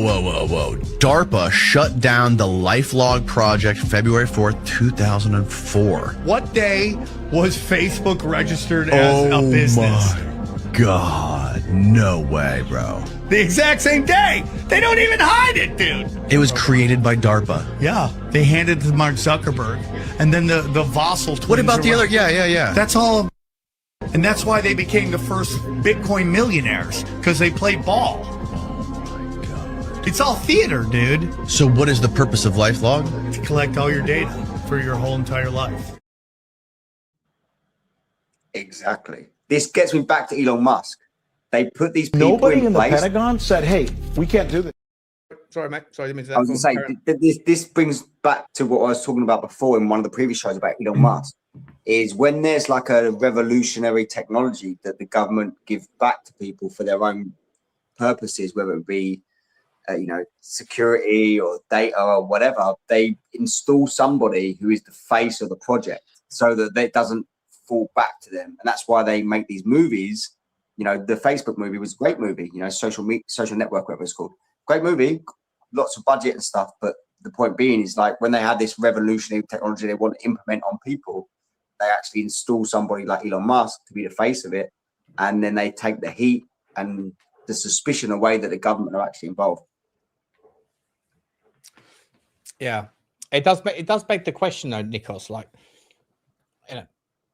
I personally think that it doesn't matter I don't think that there's any way for your data to not be logged, because if you have any app, you're giving away so many permissions. So many permissions, it's not even funny. I've always been an iOS guy, right? Always been an Apple guy, and obviously you see those things when you install, like, I don't know, Instagram. If you turn on the microphone, you turn on the the camera so you can upload stuff or whatever else. Then once those things are turned on, they can hear everything you do and say. And you see that through the advertising. When I talk to Grok or ChatGPT and I do it like I'm just having a conversation with them, when I say speak and I have a conversation, I get the answer to the question I want, say thanks very much. I close it down and then I'll walk around and have a conversation with Bugsy. I'll tell Bugsy to go get the ball. And all of a sudden in my earpiece, when I'm out walking, suddenly Grok will be like, sorry, what was that? You want to get the ball or whatever. I'm like, why are you still fucking listening to me? I ended that conversation a minute ago. But when I was getting hacked, I bought like a shitty throwaway phone, like an Android phone for like 80 quid, just so I could use it for like a weekend when I didn't think I was going to be. I was hoping to do it in a way that the hackers wouldn't possibly know that could be mine, right? I wasn't going to log into any of my accounts, and I wasn't going to be at home. It wasn't going to be in Wi-Fi that was already compromised or whatever else. And but I'd learned so much about how these computers work in understanding it when trying to figure out what was happening to me. I'd learned so much about the various, the threats and stuff. And I started to go into the settings on all of the apps that are standardized on the Android phones. And there's so many permissions on every app. There's fucking hundreds of them. And some of them you can turn off, some of them you can't. But essentially, like you saw, like I saw in that experience, that it doesn't matter what app you're using or what device you're using, every single thing has 1,000 different levels of permissions. That even the things that, like, it's not just turning your camera off or turning your micro. If you think that you're blocking Instagram from knowing what you're doing by turning off your mic access on an iOS phone or turning off your camera or turning off notifications, like there's so many layers and levels. And in order to install those things, you give those things access. So like LifeLog didn't go away. LifeLog didn't go away. Like your life is on a server somewhere. Everything you've ever searched for, everything you've ever done, it's on a server somewhere. So if you get to a position of power, if you get to a position of influence, if you ever are a political influencer or an influential person, and someone starts to see, oh, you're starting to say things that that influence what people think, they can tap you on the shoulder and say, like in 2007 when you were 21 or whatever, I know what you did, or I know what you saw, or I know who you went out with, or I know what you said that day. Do you really want that stuff to come out? So like, we saw you knocking one out to Heather Locklear. Exactly, whatever it might be, whatever it might be, right? So I genuinely think that all of the politicians, all of them, once they get to a position of power, they have like, but I think that they give you the carrot and the stick. I think they say, like, do as we ask. We'll let you do it in a way that it doesn't make it obvious. We'll let you have a couple of wins against us and the things that don't matter. But in the things that do matter to our ends, you're going to do it this way. And if you say no, well, you're not going to make it, right? Like something will come out about you, whether it's real or otherwise. We can plant stuff into your computer or whatever else, right? But if you say yes and you play along, then we'll also give you 10 million quid. So you'll be fine. Your family will be fine. But if you say no, you won't be fine and your family won't be fine. And at that point, can you really blame anybody for like being, whether they want to or otherwise, can you really blame them for being compromised? Because I think everybody's probably got something in their history, in their skeleton, a skeleton in their closet that they wouldn't want the world to know about. Exactly. There's a saying, isn't there? Do what I say, not what I do. All these famous entrepreneurs in tech, such as Mark Zuckerberg, he covers up his camera on his mobile phone. Yeah. People like Steve Jobs, he wouldn't let his children have tablets. Elon Musk doesn't drive a Tesla. Like these people, they promote these products and they promote these fantastic revolutionary services and innovations, but the reality is they don't use them themselves. I was at an event today and a tech guy there, he was saying that Google's AI has access to everything that you communicate with on Gmail. So if you share any photo, like send emails, photos, anything. And he sent us around an email about how to stop it, but I think it's just smokescreen. I don't think you'd be able to stop it. It doesn't really matter though, mate. You're thinking you can. If you buy a PC, in order to log into in order to run a PC, you need to have a Windows computer, right? So you need to have Windows. But just for Windows specifically, in order for that to happen, you need to give them over an account. So like you log in with a Hotmail account or whatever it is, right? Or some sort of Outlook or whatever. So, and then also you have to put your name in there. You have to, and they'll have your IP address. So that they like everything you do on your computer, whether you do it via Gmail or otherwise, everything you do, whether logged into a Gmail account or otherwise, they will, someone somewhere will have a record of every single thing you do. And the same with Apple. You can't download a single app on Apple without having an iCloud account. Whether or not you've set up iCloud and you're using their cloud services to record so that you can see what you've done in the past, it doesn't mean that they can't see what you've done in the past. You can't get on board digital without people knowing what you're doing. Yeah. This is Why what do you think they've given us AI? You should always have two like a burner life.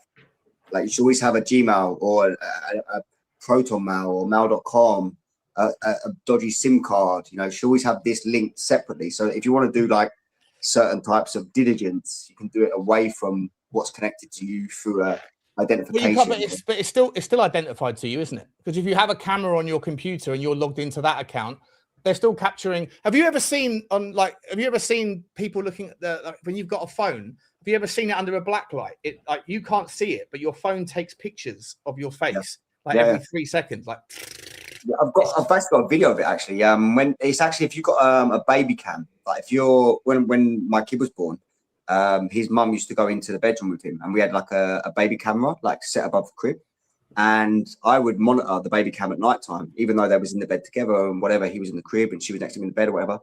And at night, I would see her looking at her phone in the bed and him being asleep in his crib.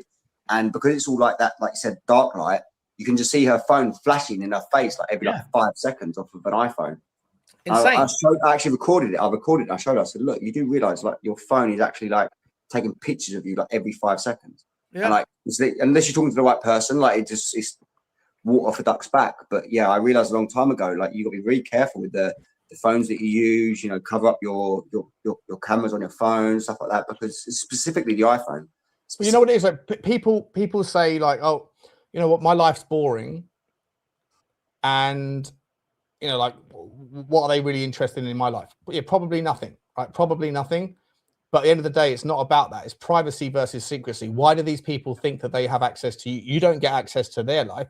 You don't get access to, and even the people like the Epstein files, when that shit comes out, 3 million files have been released that had more than enough information in some of those things to make you go, like, why aren't there arrests? Why aren't there at least investigations? But the 3 million files that weren't released, and they whatever it was, those things were like, you know, videos or whatever that, you know, CP or whatever else, and you say, yeah, but I don't know that.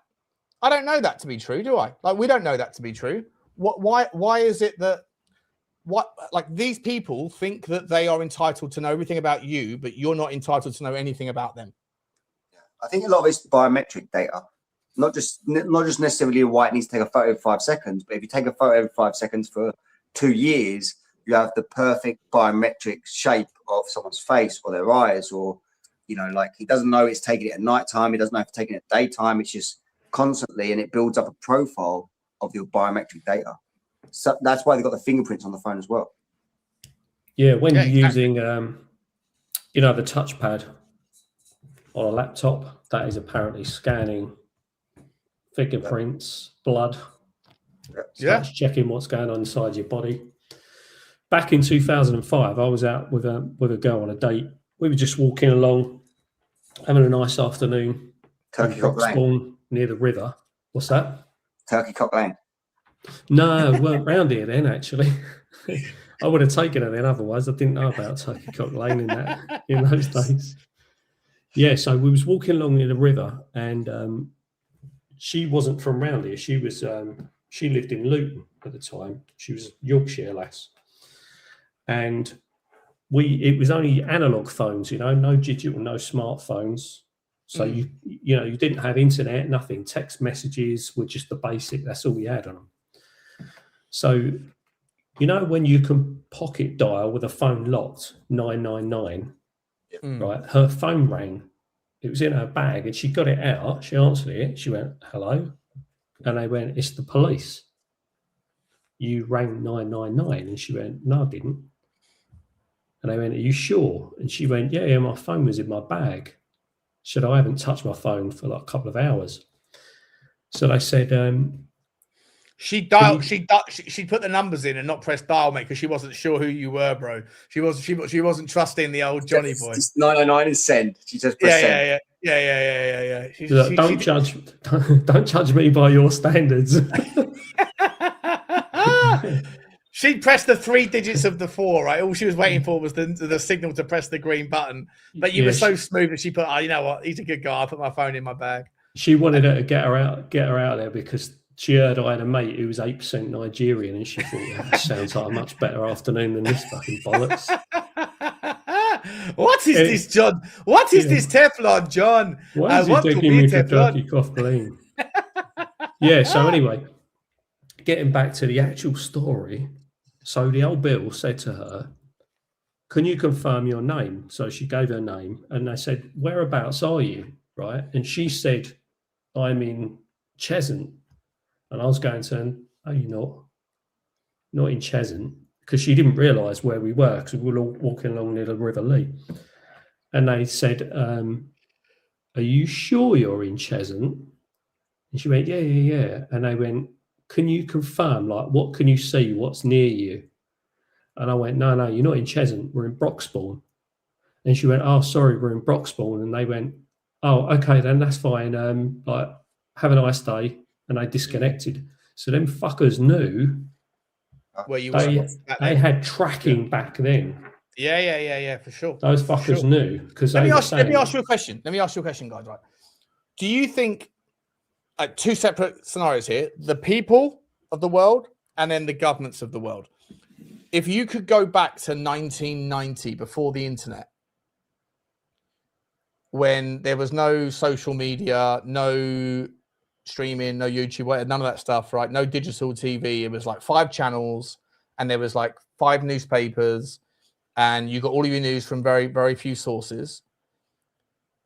And at the time, nobody knew that they were being lied to about everything, because there was no ability to share this information with everybody else, right? Like, the internet sort of exploded, and then through that you have conspiracies, but you also have, like, so you have access to information, which some would say is a bad thing, because ignorance is bliss. The more you know, the more painful life can perceive to be, and the more pessimistic you are, because you sort of think where the world's going, and it's all, in all likelihood, people that at least subscribe to our way of thinking. Would you go back to 1990? Would you like to live in a world that was analog again, where there was no, like, child suicide? Oh, I've just killed it. Killed the channel. Yeah, I've done it. That's it.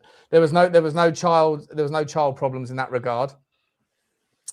And I think it was like life was happier. It looked like life was happier, right? I think people would reflect on that stuff and go, life was happier. But at the same time, you were being lied to all the time by the media, but by the mainstream media, by the governments of the world. And had the internet come along, we probably would be even closer to some sort of dystopian future, because there was nothing blocking their lies, because no one knew that they were being lied to, because it was the only information you had access to. So 2 questions. Do you think the people would be happier, the general population would be happier, if we went back to a time before the internet and then the internet never existed?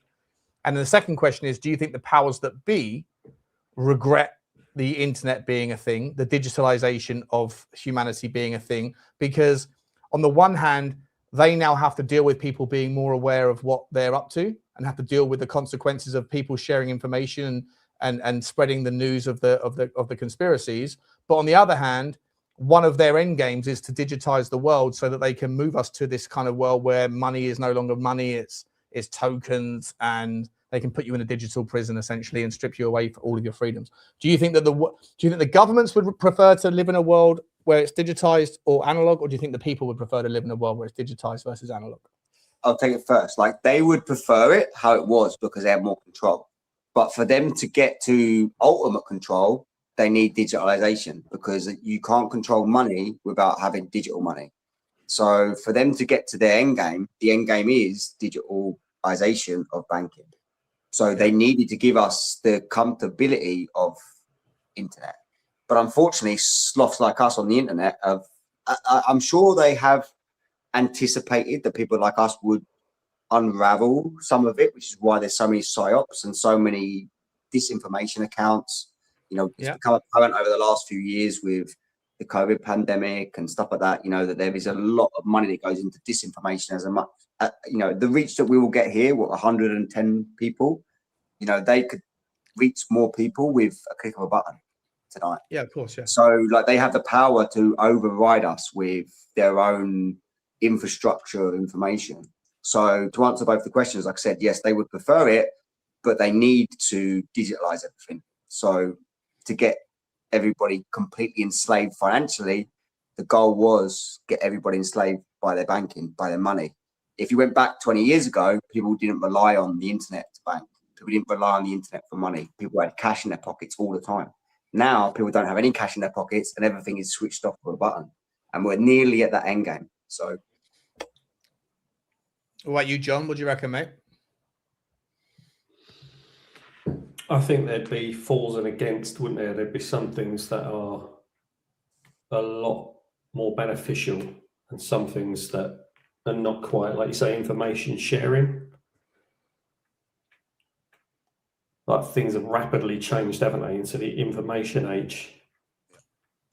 From information being pretty much like media, newspapers, TV channels.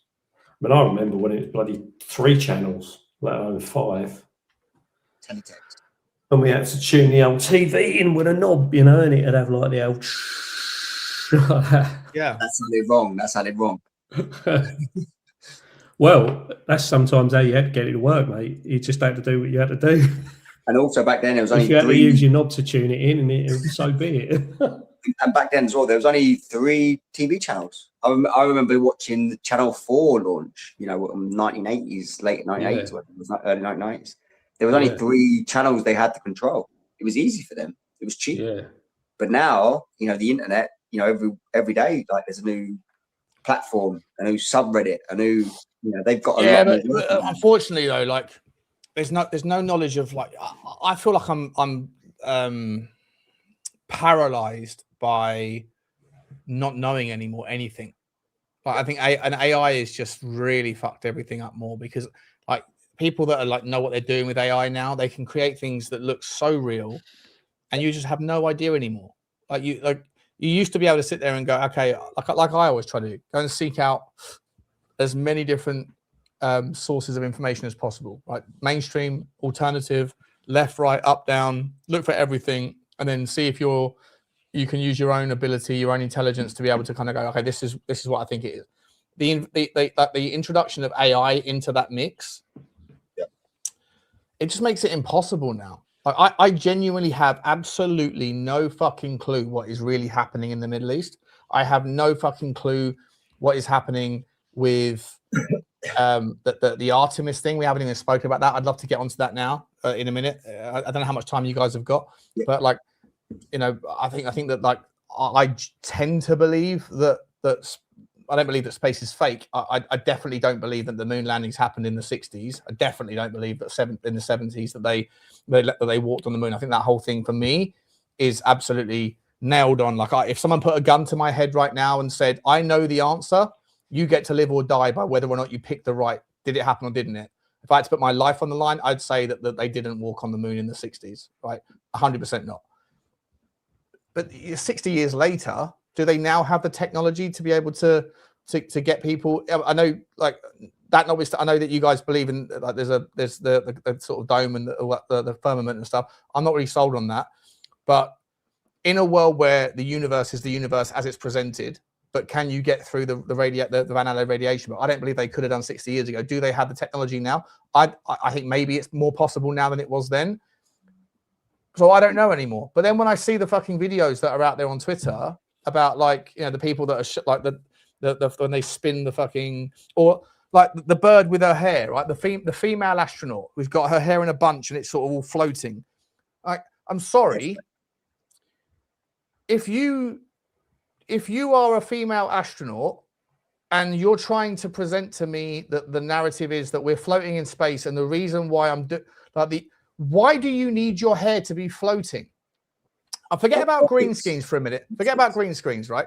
But if you are legitimately an astronaut and you're legitimately floating around the fucking moon and you're coming back, Forget about I still don't know what they're achieving by doing it, all that crap, even if it is legit. But you got hair and it's doing all this bollocks, right? First of all, it looks like it's just gelled in a certain way. It looks like it's like just got mousse in a certain way that it kind of keeps its structure, but it floats. But it's just like you wouldn't do it. It's like a swimmer in the Olympics. Would you, if you don't have any hair on your head, do you need to wear a swimming cap? No, you don't. Right? If you're bald, you would swim without it. If you're in space and you don't need to have your hair floating around, you would have it in a fucking bun. You'd have it tied up in a thing. Bosh. The only reason they have it like that, doing that, is to try to convince people that they're in fucking space. Yeah, exactly. How many people have gone to space with braids? That's what I mean, right? So there's those things, and then there's of course like the green screen where the letters popped up on the cuddly toy, all that shit. And you ask Grok, and you go, why are there letters popping up on the cuddly toy? And then Grok comes back and says, oh, it's because the cuddly toy is like it's got a veneer off it, and so like the previous all that. And you go, well, it doesn't. No, it doesn't. It's a cuddly, fluffy fucking toy. So like, if I'm a conspiracy theorist, you've got so much ammunition within the videos that you've shown, but then I don't even know if those things are real, because like you're not seeing the official footage, you're seeing someone else's clip of the official footage, and you don't know whether that's been AI'd or that's been edited. So that's my point, is that I just don't know anymore what is real and what isn't, and that therefore leaves you in this paralysis sort of by analysis mode. Grok is another Saturn symbol, isn't it? Grok's another Saturn symbol. Yeah, you seen the symbol, the logo for Grok. Zero with a line for it, same as some of the currency logos. Oh yeah, I didn't see that. The thing is, like, you can look at this two ways, Sean. Like, you can look at it like we're ultimately been deceived and we've been led down a path, but also they've given us the tools to be informed. So, like, when it comes to something that we're familiar about, finance, is we have information that we would never have had 20 years ago. Like, I used to go to London and I used to rely on reading the newspaper in the morning. That's what information I was basing my day on.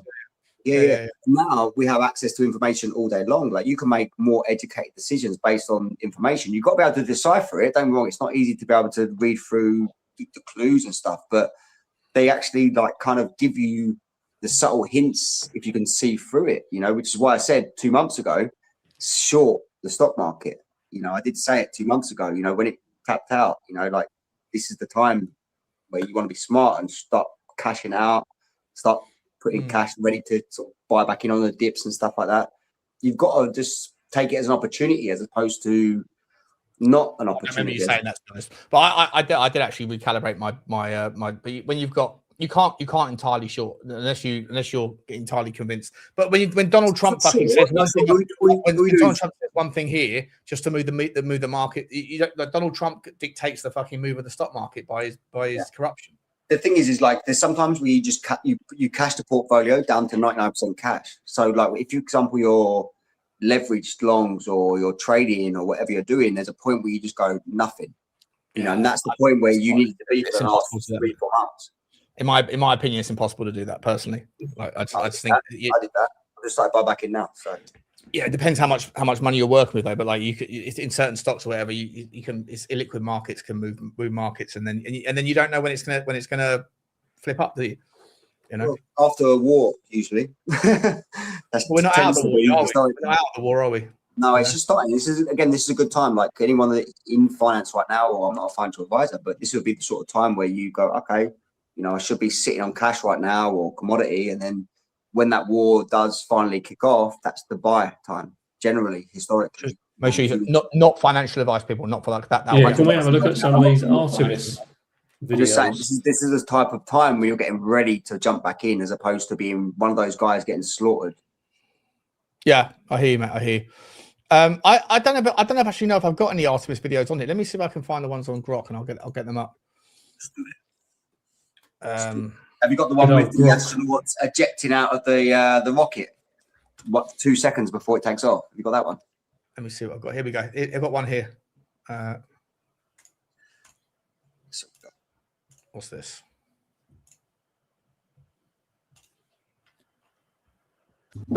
Once you've been gone. Did you see that? And I'm wondering, what's up with the lettering behind this ball? How are they doing so far from home? Like, what? Wait for it. I overheard from some of the conferences, and then what I enjoyed watching. What is my this? family, Yeah. See, like that shit to me is massively problematic. Is it real though? I don't know. CGI. You can see it also as well in that particular video there. You see how the guys are like sitting there, all like stiff with their shoulders arched up. Can you see that guy sitting like that? Yeah, and look at her fucking hair. Look at that. You wouldn't do that. You wouldn't do that if you're in space. You'd have that bundled. You'd have that bunched up. You'd have that bunched up into a bun, wouldn't you? Okay, it's absolutely ridiculous, and I think that's where you sit there and kind of go, "Come on now." Thing is, there's a lot of people. There's a lot of people on the fence, Sean. There's a lot of people on the fence that are like, "Oh, do I believe this? Do I not?" And when you like watch that, your subconscious will take that as a like positive sign that they're actually in anti-gravity. So they know that people will look at that, see that hair, and that'll be, oh, okay, that throws me over the edge. I'm on board with it. This is real. That's all that's for. This is AI. This is definitely AI though. Well, that's the problem, right? So this is AI. They've delivered the fucking moon. They've made this with AI. This is the problem. So like they're saying all this fake NASA with AI, TGUs can stop believing these tricksters, but then they're using AI themselves to like this would never have got out, would it? Come on now. In 5 years' time, you'll see this given as like gospel evidence that they went to the moon. You know. There's another one here. Of watch the tail the bag leaves on Jeremy's face. I think you got to watch it around here. Yeah, there you go. Look, see. Yeah. Also, as well, the good thing about AI is, like I said, looking for the positives in the negatives. Like you can actually cross-reference the images with an AI generator. And the AI generator will tell you that the image you're looking at is 100% AI generated or edited. Hang on. So yeah, this is the original thing. Does it show you where? Hang on. Let's go back. They can't leave. Have you got the one thing? Have you got the video that like the eyewitnesses on the beach in Florida of the actual Artemis taking off and then it arching over and looks like it's heading back down towards the sea? Have you got that video? I haven't got necessarily any video, mate. I'm just looking on. Hang on, let me come back to it. Where's the video with the glass of water on the table? Have you seen that one with a glass of water's on the table or something? Yeah, and the glass case, the sunglass case. What do you want me to find? Sorry, Artemis glass of water. Yeah. No, I don't know if it was Artemis. There was one recent video where I don't know if it was meant to be on a fake station, and there was a glass of water there, and everything else is moving. Like they're looking at things that are moving, and the glass of water is just there. Oh, I don't know about that one. What were you saying? What were you saying, Nikos? Then what's about the Artemis one you want to find? The Artemis. What the cages leaving the takeoff? Yeah, there's a case. There's one with you know where you put your glasses, like your reading glasses, into like a storage case, like a protective case. Like everything's floating around in the Artemis, but this glasses case is sitting on the table in front of him. Okay, I haven't seen that one. I do want to know what those things are. Those are escape pods. They're known as escape pods. And just before that takes off, each of the astronauts in those escape pods getting away from the fire, because it does actually take off as a rocket. It's a real rocket. It takes off and it lands in a. Hang about. If they're in there, just quickly, if they're in there, yeah, are they not? Hang on a second. Are they not at that point there? Are they not getting fucking cooked by 30 feet away? There's fucking 10,000 degrees of heat. Nah, a lot of that smoke you see is actually water vapor. So a lot of that smoke you see is a real rocket. I'm not denying it. There's a lot of fucking rocket fuel going off there, and they're 50. If they're in there, they're 50 feet away from. Yeah. Come on now. But by the time, also bear in mind, those cages are actually insulated as well, so they actually can get away from there. But a lot of that smoke is actually created by water vapor. Yeah, but there's still a fuck ton of rocket fuel, mate, because it's going up in the fucking. Come on now, what we do? I don't know, Nick. I'm on board. I'm on board with the whole that particular thing that there's 4 people in there. I don't know what that thing is for. I don't know what it's actually for because it's weird. There's 4 things there. But why would they need 4? Why wouldn't they just put 1? Just have one bigger one and let 4 people sit in there.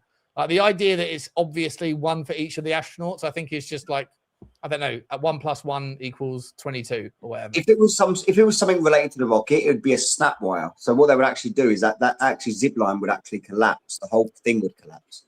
But the fact that it stays stabilized means that someone is escaping. It doesn't mean that someone's in there. You make it a massive. It's a massive leap. Well, the fact that it's. Come on, Nikos. We got to be reasonable here. It looks like a really fun ride at Disneyland, to be honest.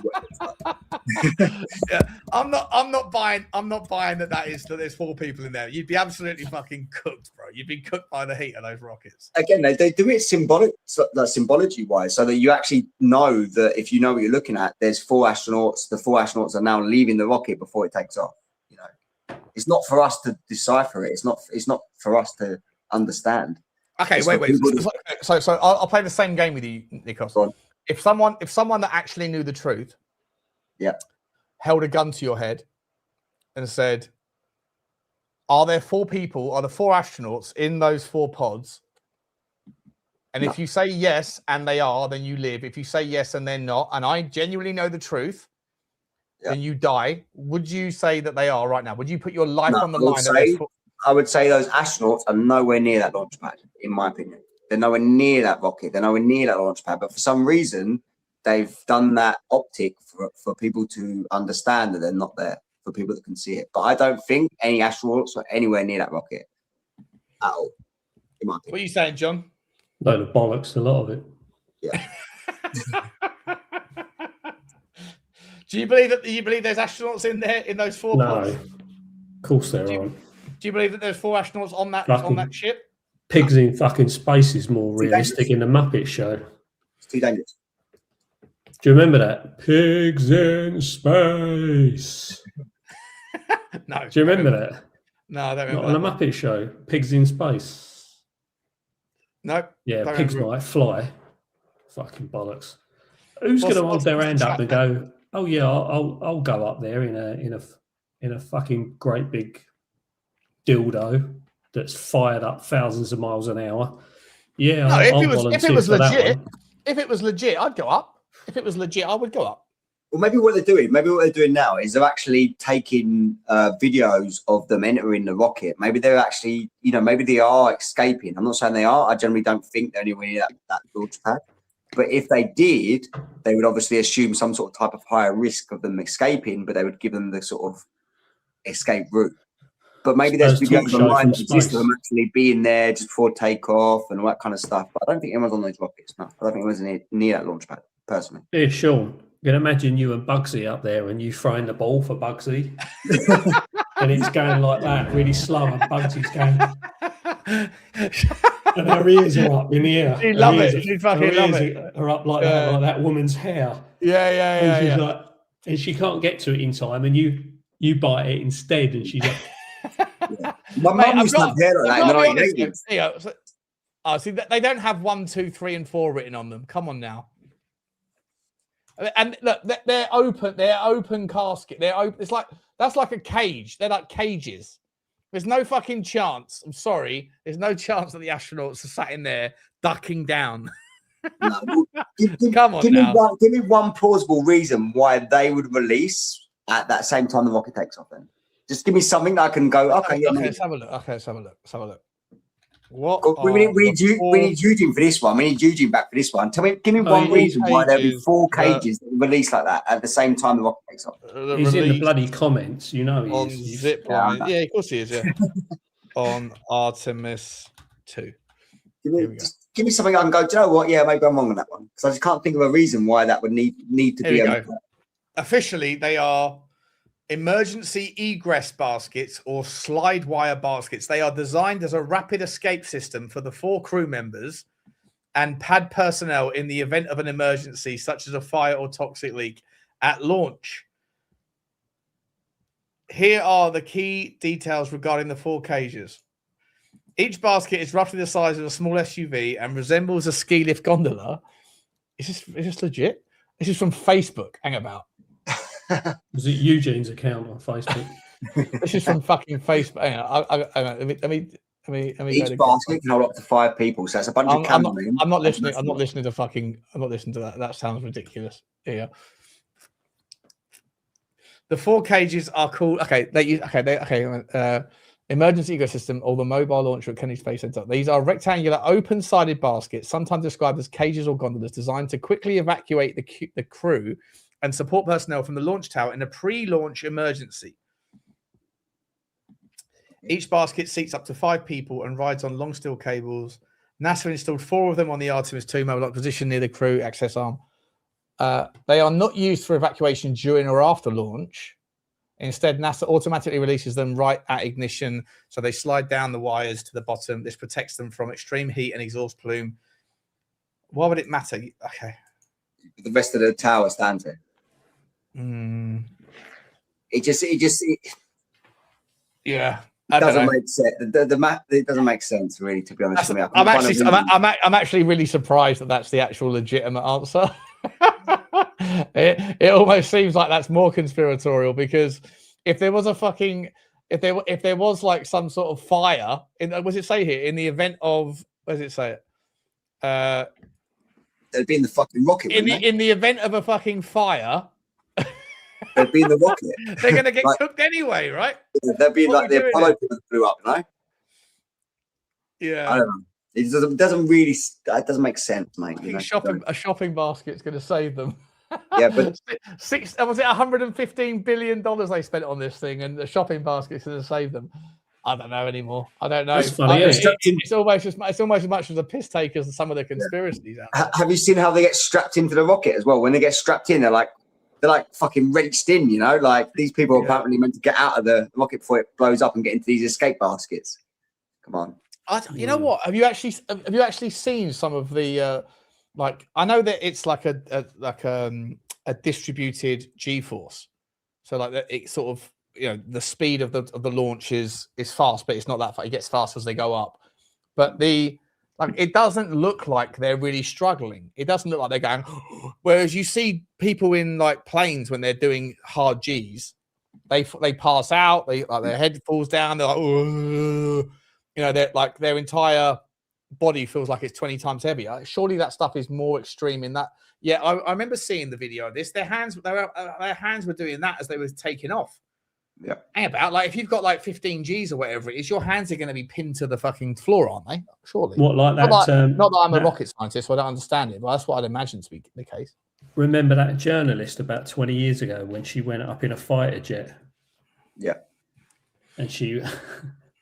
Apparently, she had an orgasm. She was going like, oh, like that. Do you remember it? When he...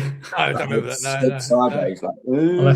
That's it. I'll have to find a video. It's really funny because she was smoking hot as well, so that made it even better. Nice. That's ironic, isn't it? Because Eugene said he's at the dentist. He wouldn't miss this.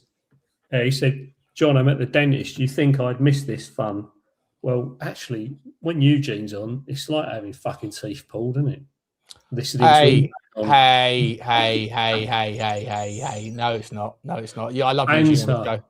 Okay, just making sure. Just making sure. You don't know my sense of humour by now. Just making sure.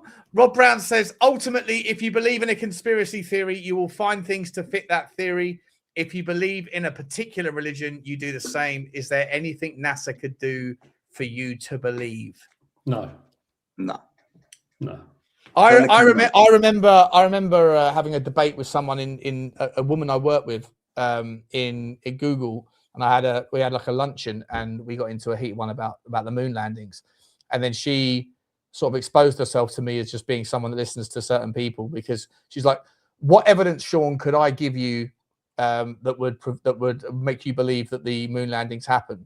And I remember having watched Joe Rogan, an episode with Neil deGrasse Tyson, where Neil deGrasse Tyson said to Joe Rogan, "What evidence could I give you that would make you believe?"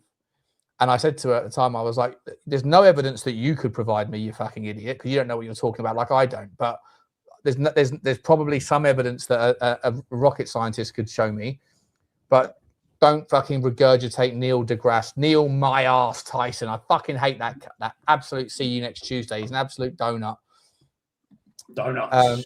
He's an absolute donut, Neil deGrasse Tyson, and he was saying the same sort of thing. What evidence could you provide? What evidence do I need to provide you to make you believe in NASA? There's evidence. There's evidence that would make me believe. I'm not sure what it is, but there's so much to question with regards everything that you see with regards space travel. Like it looks ridiculous. Some of the stuff looks so ridiculous. This will make sense to you, Sean, right? The only evidence that I think I could actually get on board with is financial auditing.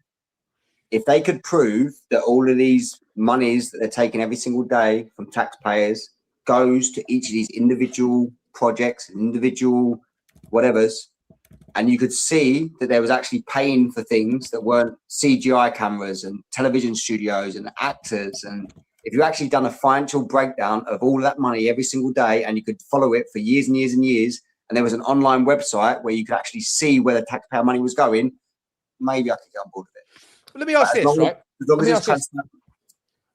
There's satellites in space that the NSA and the CIA and all that stuff use to be able to zoom in, right? From a satellite, which is wherever it is, 200 miles above. It's not as far as the moon away, but it's like in near Earth orbit. But there's satellites that can zoom right in to be able to, like Google Earth, right? Google Earth can zoom right in and you can get super fucking close, fucking close, where you can see the size of a car. Okay. You can't tell me then that there's not satellites that you could see a picture of the Earth from near Earth or further away. You can't tell me that there's not an ability for there to be a camera that's up there where you can zoom in on one part of the Earth and see people this way, see people walking around. You can't convince me that in the last 30 years of Google having satellites that someone else hasn't got a satellite where you can zoom in manually yourself and see in real time people walking around, and then you zoom back out again, and then you zoom into a different part of the planet that's on the fucking curve, that's like where you know you got the curve, the spherical globe, where you could see a plane that is flying around the curve, upside down or whatever else. Like you must be, or even though maybe upside down, just like down one side. But where I can zoom out from that and then zoom in at the same time myself and see someone here, see people walking around, see people driving, and then over there I can see cars driving like basically south, like driving from here to here or flying from here to here. They must be able to do it, but you can't see it. That to me would be something that I would go, okay, show me that, and I'll kind of go, okay, maybe I'm more interested in the official story. It's a tough one to grasp, mate, especially if you go down the path that me and John have gone. You know, it's very difficult to find that evidence that changes your mind, you know. Yeah, listen, I'm with you. I'm absolutely with you guys. I'm with you. Guys, shall we come back and do another one of these on Friday night? So I've got 145 videos to show. We haven't really done too many. We've been going for 2 hours and 17 minutes. It's been a pretty good intro. Shall we come back and do more on Friday? Do the other 142. Yeah, we got hundreds more. We've got hundreds more. Yeah, make it more of a regular thing, mate. You know, just not be a stranger.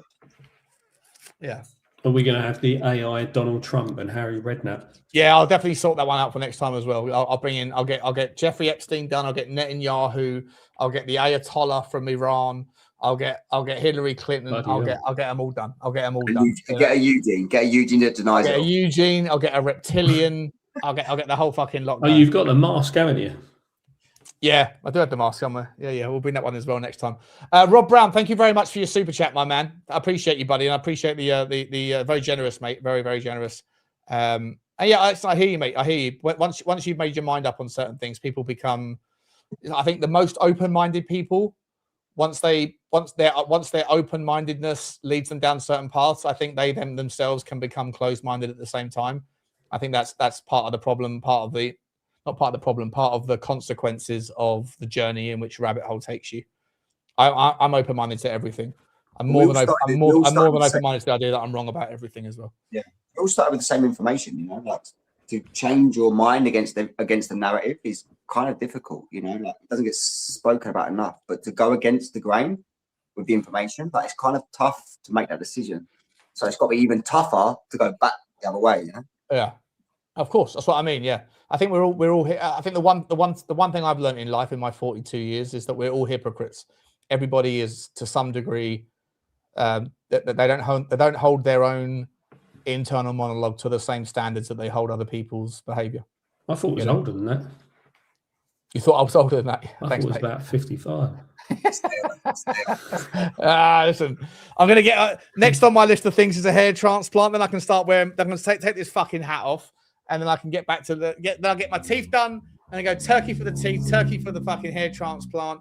I might go to I don't know what's that place, Harley Street, to get myself some liposuction and some 6-pack implants. And bloody hell, like $6 million man.